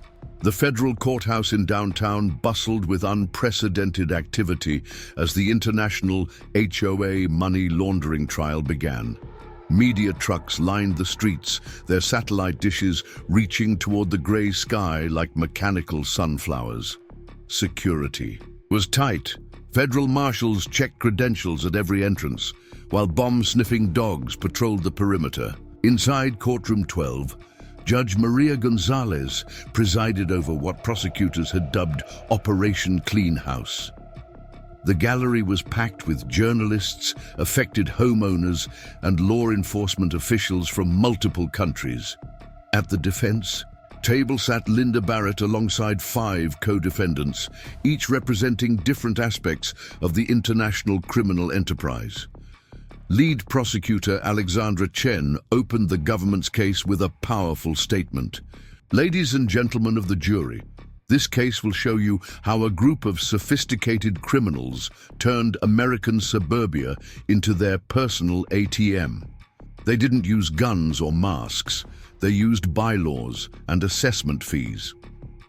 The prosecution's first witness was an FBI financial analyst who had spent 2 years tracing money flows through suburban communities. Using interactive displays, he showed how funds moved from ordinary homeowner payments through a maze of shell companies before disappearing into offshore accounts.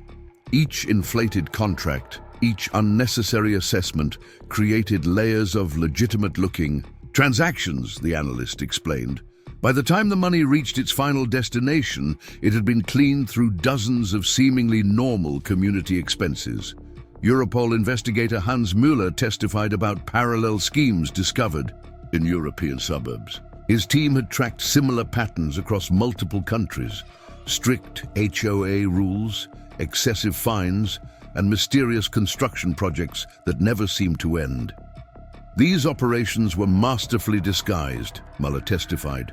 Who would suspect that a neighborhood garden renovation project was actually part of a global money laundering scheme? The trial revealed increasingly sophisticated methods of exploitation. Financial experts explained how the criminal network had developed algorithms to identify vulnerable communities. They looked for specific markers: large reserve funds, minimal oversight, aging infrastructure that could justify extensive projects. A former member of the criminal organization, now cooperating with prosecutors, provided insider testimony about their methods.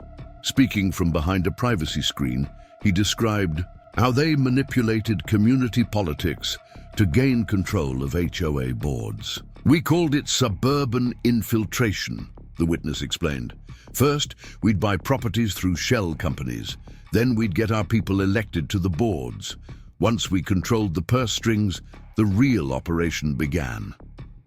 The testimony grew more damning as prosecutors presented evidence of international connections. Bank records showed millions flowing from quiet American suburbs to accounts in Cyprus, Malta, and the Cayman Islands. Each transaction was disguised as legitimate HOA business. Digital forensics experts testified about encrypted communications found on Linda's devices. The messages revealed coordination with criminal organizations in Eastern Europe and South America.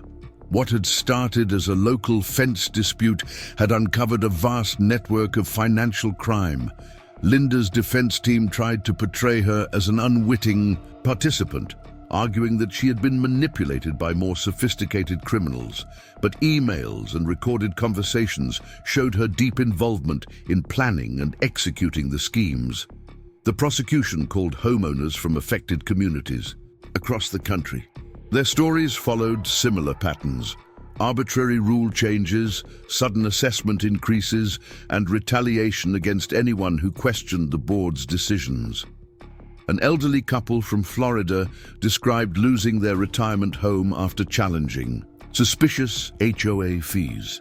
A young family from Texas testified about being forced into bankruptcy by escalating fines and assessments. Each story added to the picture of systematic exploitation. The trial's most dramatic moment came when Helen Parker took the stand. Now in witness protection, she testified via secure video link about her years working with Linda. Her insider perspective revealed the cold calculation behind their seemingly arbitrary actions. The fence destruction wasn't about rules or property values, Helen testified. It was about maintaining control through fear. Any homeowner who showed independence had to be made an example of. International law enforcement officers presented evidence of similar operations worldwide. Australian Federal Police described identical schemes in Sydney suburbs.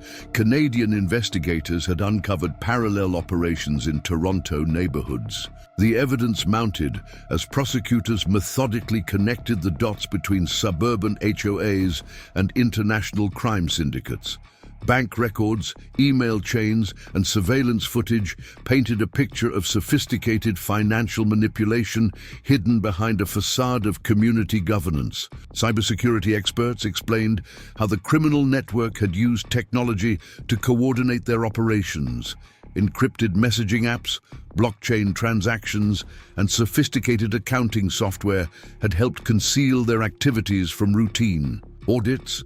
The defense tried to challenge the international connections, arguing that any similarities in operation were coincidental. But forensic accountants demonstrated clear patterns in how money moved through different communities and across borders. As the trial entered its second month, prosecutors revealed evidence of political corruption. Several local officials had been paid to overlook suspicious activities in HOA communities. Building inspectors had been bribed to approve unnecessary construction projects. The scope of corruption shocked even veteran law enforcement officers. What had appeared to be isolated incidents of HOA abuse were actually part of a coordinated international criminal enterprise. Former contractors testified about being forced to participate in the scheme. They described how Linda's organization would demand inflated invoices and kickbacks, threatening to blacklist any business that refused to cooperate. The prosecution presented evidence of how the criminal network had exploited gaps in financial oversight. While banks faced strict reporting requirements, HOAs operated with minimal scrutiny, making them perfect vehicles for money laundering. Technology played a crucial role in exposing the scheme. Security camera footage, email records, and digital financial trails had created an undeniable record of criminal activity. The same tools used to control communities had ultimately helped bring down the network. The defense attempted to portray the evidence as circumstantial, but prosecutors had built an overwhelming case. Each piece of testimony added another layer to the picture of systematic criminal exploitation of suburban communities. International financial experts explained how the scheme had taken advantage of globalization. Money could move instantly between countries, while law enforcement cooperation lagged behind. Suburban America had become an unwitting player in global financial crime. The trial revealed how the criminal network had exploited American cultural norms. The desire for orderly communities and stable property values had created conditions perfect for manipulation and abuse. As prosecutors presented their final witnesses, the full impact of the scheme became clear. Thousands of homeowners across multiple countries had been victimized. Millions of dollars had been laundered through quiet suburban communities. The jury appeared increasingly troubled as evidence mounted. What had seemed like normal community governance was revealed as a sophisticated criminal enterprise. The familiar structures of suburban life had hidden a massive financial crime network. Linda's composure finally cracked during cross-examination. Under persistent questioning about international money transfers, she lost her carefully maintained facade of ignorance. Her angry outburst revealed intimate knowledge of the criminal operation's inner workings. The trial's impact extended far beyond the courtroom.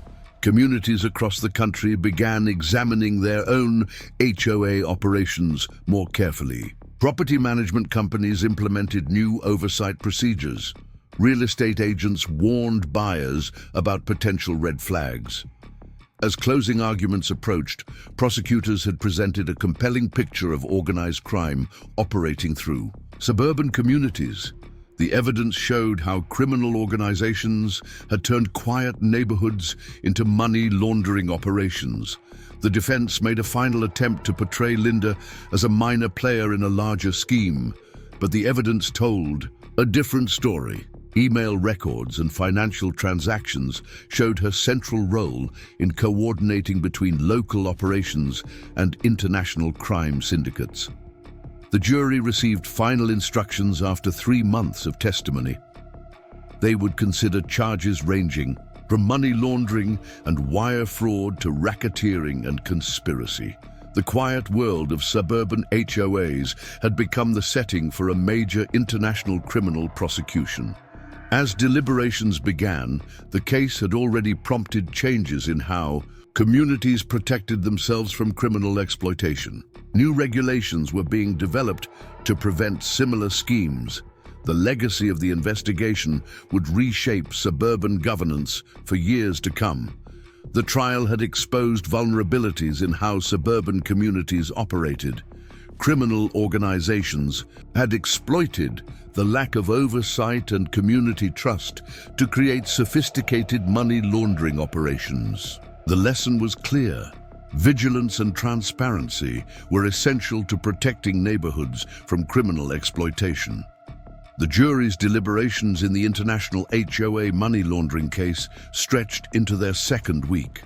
Outside the federal courthouse, media crews maintained their vigil while legal experts debated possible outcomes on cable news.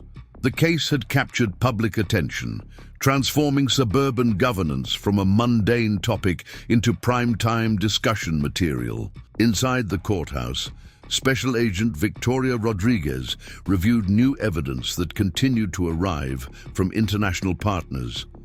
Europol had uncovered additional connections between Linda Barrett's operation and criminal networks in Eastern Europe. The quiet suburbs of America had become an unlikely nexus of global financial crime. Sarah Chen from the State Attorney General's office worked late into the night, coordinating with prosecutors in other states where similar schemes had been discovered. The investigation had sparked a nationwide review of HOA operations, revealing suspicious patterns in communities across the country. Judge Maria Gonzalez received daily updates on jury progress through carefully worded notes. The complexity of the case demanded thorough consideration. International banking records, encrypted communications, and testimony from multiple countries had created a massive body of evidence for jurors to evaluate. Frank Anderson, dealing with the aftermath in Oakridge Estates, organized community meetings to explain the broader implications of the trial. Residents struggled to comprehend how their neighborhood had become entangled in international crime. The manicured lawns and quiet streets seemed at odds with global money laundering. The prosecution team maintained a constant presence at the courthouse, ready to address any questions from the jury. Alexandra Chen had built a meticulous case, connecting suburban HOA abuse to sophisticated international financial crimes. Each piece of evidence reinforced the picture of systematic criminal exploitation. In the jury room, 12 citizens grappled with complex financial evidence and international criminal connections. They had watched security camera footage of local HOA intimidation while examining records of offshore banking transactions. The case required them to understand how seemingly minor community disputes connected to global crime networks. Jenny Martinez fielded calls from other HOA communities seeking advice about protecting themselves from similar schemes. The trial had sparked a national conversation about community governance and financial oversight. HOA boards across the country were implementing new security measures and transparency requirements. Law enforcement agencies worldwide monitored the trial's progress. The case had exposed vulnerabilities in how criminal organizations could exploit suburban communities.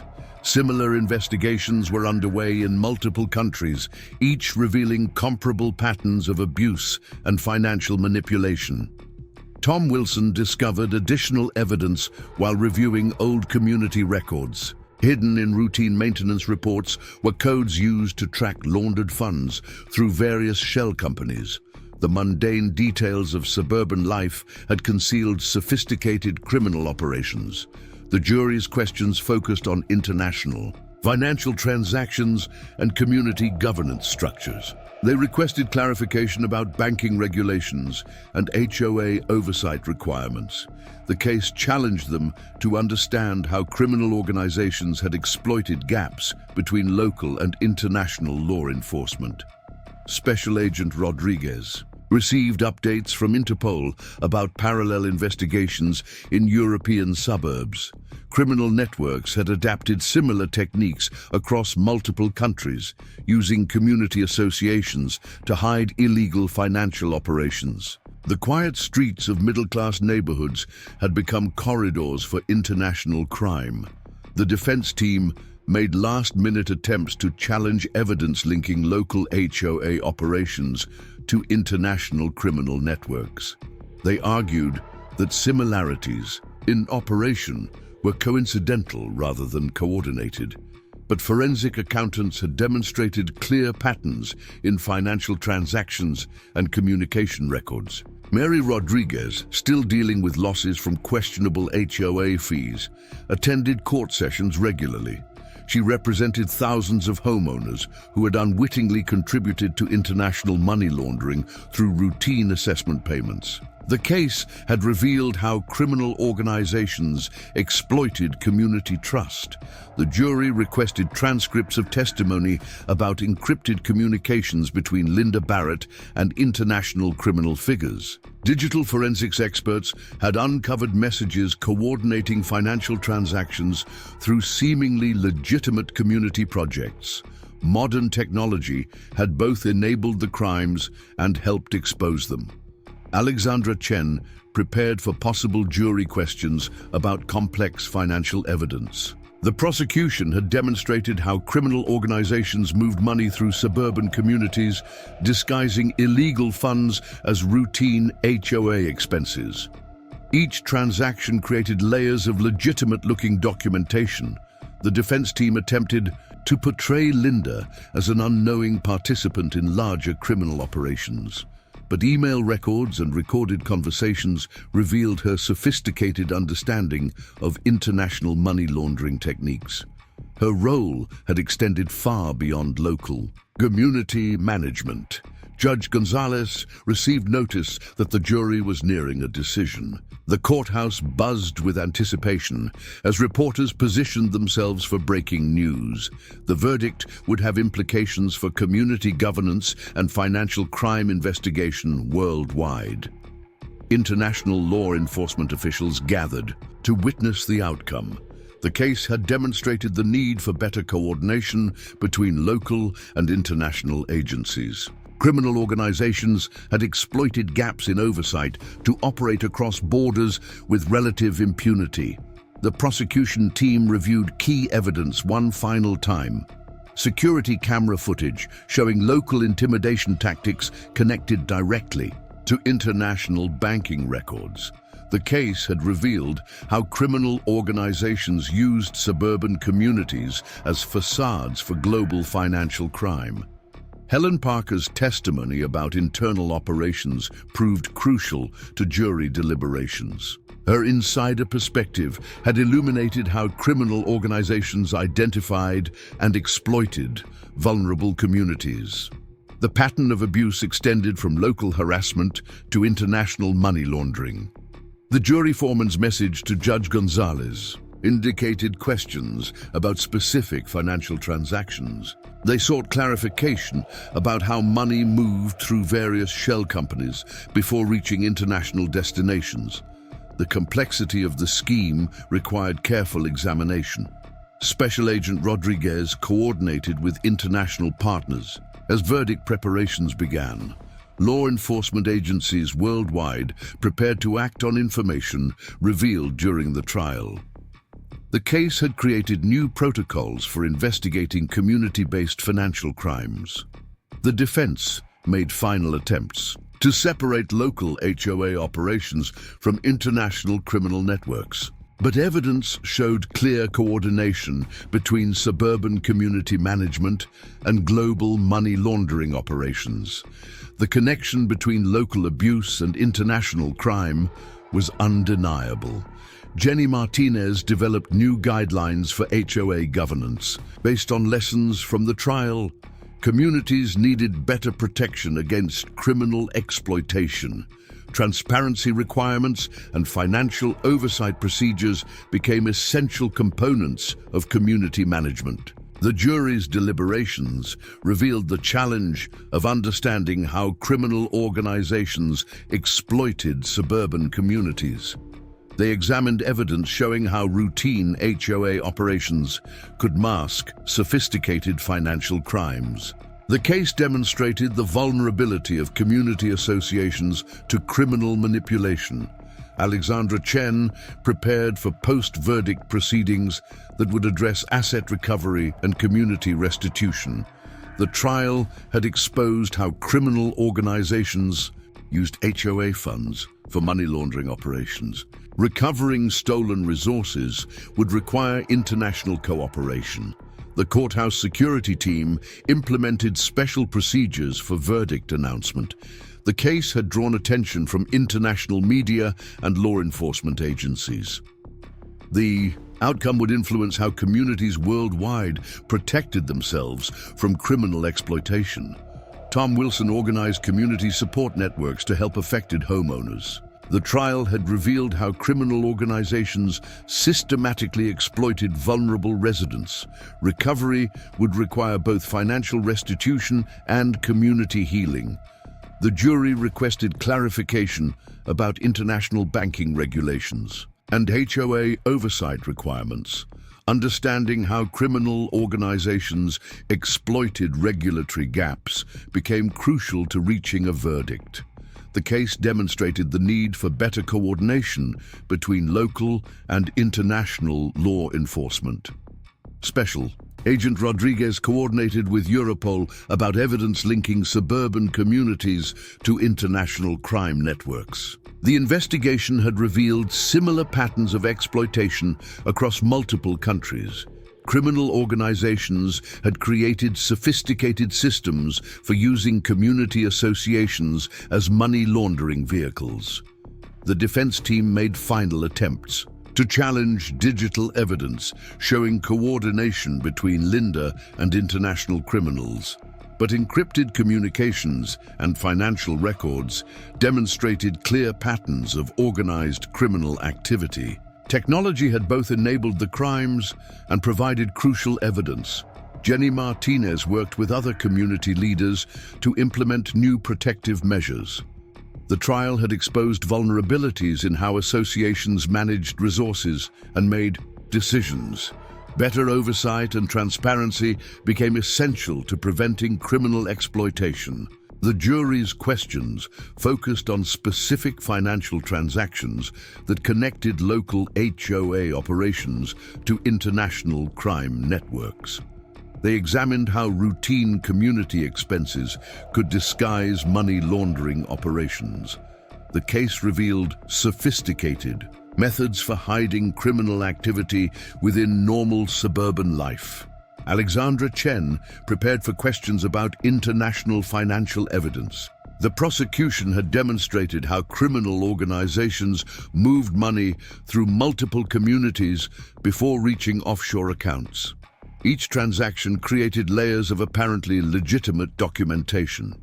The defense attempted to minimize Linda's role in international operations, but evidence showed her sophisticated understanding of global money laundering techniques. Her involvement extended from local community manipulation to international criminal coordination. Judge Gonzalez received updates about jury progress through careful communications. The complexity of evidence required thorough examination and understanding. The case challenged traditional concepts of community governance and financial crime.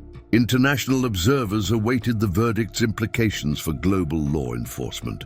The trial had demonstrated new methods for investigating community-based financial crimes. Cooperation between local and international agencies became essential to combating organized crime.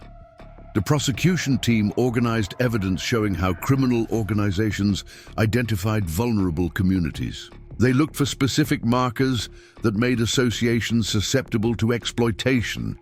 The pattern of abuse extended from local harassment to international finance. Helen Parker's testimony about internal operations provided crucial insights into criminal methodology. She described how organizations gained control of communities through seemingly legitimate means. The scheme combined local intimidation with sophisticated financial manipulation. The jury's deliberations reflected the challenge of connecting local community abuse to international crime. They examined how routine HOA operations could mask complex money laundering schemes. The case revealed criminal organizations' ability to exploit suburban governance structures. As anticipation built in the federal courthouse, the jury finally reached their verdict in the landmark HOA corruption case. The tension in courtroom 12 was palpable as Judge Maria Gonzalez prepared to receive the jury's decision. Government, prosecutors, international observers, and affected homeowners packed every available seat. At precisely 2:15 p.m. on a rain-soaked Thursday afternoon, the jury foreman stood, clutching a slip of paper that would determine the fate of Linda Barrett and her co-defendants. The courtroom fell into absolute silence as Judge Gonzalez instructed the foreman to read the verdict. In the matter of United States versus Barrett, on the count of conspiracy to commit international money laundering, we find the defendant, Linda Barrett, guilty. The foreman's voice remained steady as he continued through multiple counts of wire fraud, racketeering, and financial crimes. The facade Linda had maintained throughout the trial finally crumbled. Her shoulders sagged visibly as each guilty verdict was read. The woman who had terrorized suburban communities with her clipboard and ruthless efficiency now faced decades in federal prison. Special Agent Victoria Rodriguez watched from the back of the courtroom, her expression revealing quiet satisfaction. The case had evolved from a simple fence dispute into one of the largest international money laundering prosecutions in recent history. Outside the courthouse, crowds of homeowners from affected communities across the country erupted in cheers. As news of the verdict spread, many held signs depicting their own stories of HOA abuse and financial exploitation. The verdict represented vindication for thousands of victims. Judge Gonzalez scheduled sentencing for 30 days later, ordering Linda and her co-defendants held without bail. The prosecution had demonstrated clear flight risks given their international connections and access to hidden resources. Sarah Chen immediately began coordinating with international law enforcement partners to trace and recover stolen funds. Banking records revealed over $50 million flowing through suburban communities into offshore accounts. Each transaction had been carefully disguised as legitimate HOA expenses. The impact of the verdict rippled through communities worldwide. HOA boards rushed to implement new oversight procedures. Property management companies developed enhanced security protocols. Real estate agents created detailed guidance for identifying suspicious HOA activities. Frank Anderson organized a community gathering at Oakridge Estates to discuss the verdict's implications. Residents shared stories of their experiences under Linda's regime, finally understanding how their community had been manipulated to serve criminal interests. Alexandra Chen's prosecution team received congratulations from law enforcement agencies worldwide. Their successful conviction had created new precedents for investigating and prosecuting community-based financial crimes. The case would serve as a model for similar investigations. The FBI's Forensic Accounting Unit began preparing detailed analyses of how criminal organizations had exploited suburban communities. Their findings would help develop new protective measures against financial exploitation. Each discovery revealed more sophisticated methods of concealment. Jenny Martinez worked with legal experts to draft enhanced governance standards for community associations. The new framework emphasized transparency, accountability, and protection against criminal exploitation.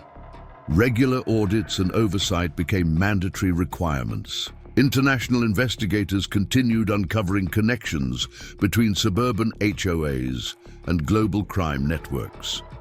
Similar schemes had operated in communities across multiple countries. The quiet streets of middle-class neighborhoods had unknowingly facilitated massive money laundering operations. Tom Wilson collaborated with cybersecurity experts to implement new monitoring systems for HOA financial transactions. Technology that had once enabled criminal activity now served to protect communities. Regular security updates became essential to preventing exploitation. The verdict sparked legislative action at both state and federal levels. Lawmakers introduced bills requiring enhanced oversight of community associations. New regulations addressed vulnerabilities exposed during the investigation and trial. Helen Parker's cooperation with prosecutors earned her a reduced sentence. Her testimony had proved crucial in understanding how criminal organizations infiltrated and controlled suburban communities. Her insights would help protect other neighborhoods from similar exploitation. The prosecution team began preparing for asset recovery proceedings. Linda and her co-defendants had hidden millions in stolen funds through complex international transactions. Recovering these resources would require cooperation between multiple law enforcement agencies. Special Agent Rodriguez coordinated with Europol to identify parallel operations in European suburbs. The investigation had revealed similar patterns of exploitation across multiple countries. Criminal organizations had created sophisticated networks for using community associations as money laundering vehicles. The defense team immediately filed appeals, challenging various aspects of the verdict. But the evidence linking local HOA abuse to international crime remained solid. Each financial transaction created clear connections between suburban communities and global criminal networks. Mary Rodriguez finally received confirmation that she would recover funds lost to fraudulent HOA assessments. The verdict had opened paths for thousands of homeowners to seek restitution. Each story of recovery represented small victories against organized crime. Alexandra Chen developed training programs for law enforcement agencies investigating community-based financial crimes. The case had demonstrated new methods for connecting local abuse to international criminal activities. Enhanced cooperation between agencies became standard procedure. The jury's decisive verdict reflected their thorough understanding of complex evidence. They had traced connections between suburban intimidation and sophisticated money laundering operations. Their decision affirmed the link between local corruption and international crime. Judge Gonzalez received accolades for her handling of the complex international case. Her careful management had ensured both justice and due process. The proceedings set important precedents for future prosecutions of community-based financial crimes. Law enforcement agencies worldwide began implementing lessons learned from the investigation and trial. New protocols addressed the exploitation of suburban communities by criminal organizations. Enhanced coordination between local and international authorities became essential. Jenny Martinez established networks for sharing information between HOA communities. Early warning systems helped identify potential criminal exploitation. Regular communication between neighborhoods created stronger defenses against organized crime. The forensic accounting team continued uncovering hidden assets connected to Linda's operation. Each discovery revealed more sophisticated methods of concealing stolen funds. The investigation demonstrated the complexity of modern financial crimes. International observers studied the verdict's implications for global law enforcement. The case had exposed new methods of money laundering through suburban communities. Criminal organizations had exploited gaps between local and international jurisdiction. The prosecution prepared detailed guidelines for investigating similar schemes in other communities. Their successful strategy provided a template for future cases. Each element of the investigation contributed to a comprehensive approach to combating organized crime. Helen Parker's testimony about internal operations became required reading for law enforcement training. Her insights helped investigators understand how criminal organizations identified and exploited vulnerable communities. The pattern of abuse extended from local harassment to international finance. Special Agent Rodriguez coordinated with international partners to implement new protective measures. Enhanced monitoring systems helped identify suspicious patterns in community associations. Technology became a crucial tool in preventing criminal exploitation. The verdict sparked renewed interest in community governance reform. HOA boards worldwide reviewed their procedures and policies. New standards emphasized transparency, accountability, and protection against criminal exploitation. Alexandra Chen worked with legislators to develop comprehensive HOA reform packages. New regulations addressed vulnerabilities exposed during the investigation. Enhanced oversight requirements helped prevent criminal exploitation of suburban communities. The FBI's cybersecurity unit analyzed digital evidence connecting local HOA operations to international crime networks. Encrypted communications revealed sophisticated coordination between criminal organizations. Technology had both enabled and exposed complex financial schemes. Jenny Martinez developed training programs for HOA board members and property managers. Enhanced awareness helped communities protect themselves against criminal exploitation. Regular updates kept neighborhoods informed about emerging threats. The verdict's impact extended beyond immediate criminal justice concerns. Communities worldwide began implementing stronger protective measures. Enhanced governance standards helped prevent exploitation by criminal organizations. Special Agent Rodriguez continued coordinating with international law enforcement partners. New evidence revealed additional connections between suburban communities and global crime networks. Each discovery strengthened the case for enhanced oversight of community associations. The prosecution team prepared for lengthy asset recovery proceedings. Hidden funds required careful investigation and international cooperation. Each successful recovery represented victory against organized crime. Helen Parker's cooperation agreement included requirements for ongoing assistance with investigations. Her insights continued helping authorities understand criminal methodology. Each revelation strengthened defenses against community exploitation. The verdict sparked enhanced cooperation between local and international law enforcement agencies. New protocols addressed gaps in jurisdiction and oversight. Improved coordination helped prevent criminal exploitation of suburban communities. Alexandra Chen worked with cybersecurity experts to develop better monitoring systems. Enhanced technology helped identify suspicious patterns in community operations. Regular updates protected against emerging criminal methods. The forensic accounting team continued tracing hidden assets through international networks. Each discovery revealed more sophisticated methods of concealment. The investigation demonstrated the complexity of modern financial crimes. Jenny Martinez established regular communication channels between affected communities. Enhanced networking helped identify potential criminal activity. Early warning systems protected neighborhoods against exploitation. The verdict's implications reached far beyond immediate criminal justice concerns.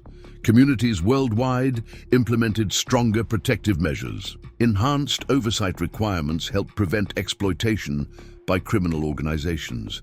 Special Agent Rodriguez coordinated with international partners to implement new security protocols. Enhanced monitoring systems helped identify suspicious patterns. Technology became crucial in preventing community-based financial crimes. The prosecution team prepared comprehensive guidelines for investigating similar schemes.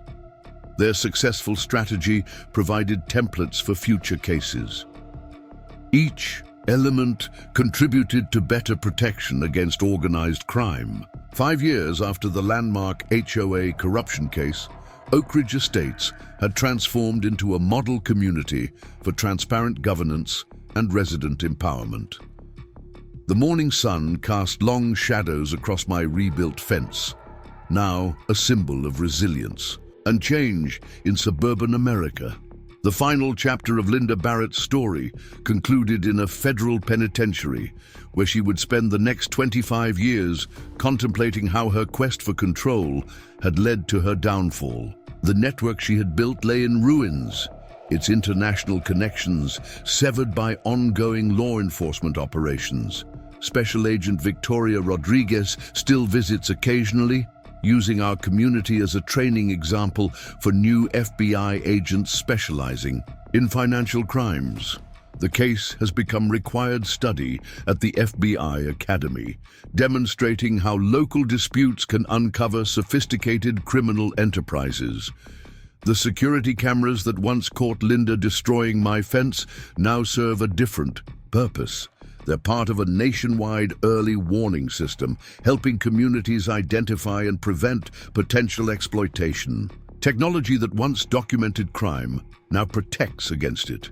Jenny Martinez went on to establish a national organization dedicated to HOA reform and resident protection. Her expertise helps communities implement safeguards against criminal infiltration. The lessons learned from our experience continue protecting neighborhoods across the country. Frank Anderson's financial oversight protocols have been adopted by thousands of communities worldwide. His systematic approach to transparency and accountability makes it virtually impossible for criminal organizations to exploit HOA resources. Every transaction undergoes rigorous scrutiny. The international impact of our case continues growing. Law enforcement agencies worldwide study the investigation as a model for detecting and preventing community-based financial crimes. Our quiet suburban neighborhood changed how authorities approach organized crime. Mary Rodriguez, now in her 80s, still tends her garden with pride. The rose bushes that once drew Linda's arbitrary fines have become award-winning showpieces. Their beauty represents the freedom our community gained from oppressive control. Tom Wilson heads a cybersecurity initiative focusing on protecting community associations from criminal exploitation. His team develops cutting-edge solutions for monitoring financial transactions and detecting suspicious patterns. Technology serves the community rather than controlling it. The courthouse where Linda received her sentence has become a symbol of justice for HOA communities nationwide. Regular training sessions help law enforcement and community leaders understand how to protect neighborhoods from criminal infiltration. Every session begins with our story. The legacy of our fight extends far beyond property rights and community governance. We demonstrated how ordinary citizens standing together against corruption could expose and dismantle sophisticated criminal networks. Our experience continues inspiring others to stand up against abuse. Sarah Chen's prosecution team created a comprehensive guide for investigating community-based financial crimes. Their methodology has helped authorities worldwide identify and prevent similar schemes. The quiet streets of suburbia no longer provide safe haven for international criminals. Helen Parker, after serving her reduced sentence, now works with law enforcement agencies to prevent HOA exploitation. Her insider knowledge helps communities recognize early warning signs of criminal infiltration. Every prevention success adds to her personal redemption. The international task force established after our case continues uncovering similar operations worldwide. Their work has prevented millions in potential losses and protected countless communities from exploitation. Global cooperation strengthens defenses against organized crime. Oakridge Estates hosts regular visitors from communities worldwide, all seeking to learn from our experience. Each guest takes home valuable lessons about protecting their neighborhoods from criminal exploitation. Our story helps others avoid similar ordeals. The reformed HOA governance model we developed has become standard practice nationwide. Regular audits, transparent decision-making, and resident participation prevent the concentration of power that enabled Linda's schemes. Communities thrive under democratic management. As I sit on my porch, watching neighbors chat freely without fear of arbitrary fines or retaliation, I reflect on how our community transformed through adversity. The fence that Linda destroyed became a catalyst for positive change, exposing corruption and protecting communities worldwide. The future of suburban governance looks brighter because of our stand against corruption. Communities now have tools and knowledge to protect themselves from criminal exploitation. Our experience ensures that no neighborhood needs to suffer under tyrannical control. Looking back at how a simple fence dispute exposed international crime, I'm reminded that positive change often starts with standing up for what's right. Our community's resilience turned adversity into opportunity, creating lasting protections for neighborhoods worldwide. The security cameras still record daily life in Oakridge Estates, but now they capture scenes of genuine community. Children playing, neighbors helping neighbors, democracy in action. Our story proves that ordinary citizens can make extraordinary changes when they stand together against injustice. Up next, you've got two more standout stories right on your screen. If this one hit the mark, you won't want to pass these up. Just click and check them out.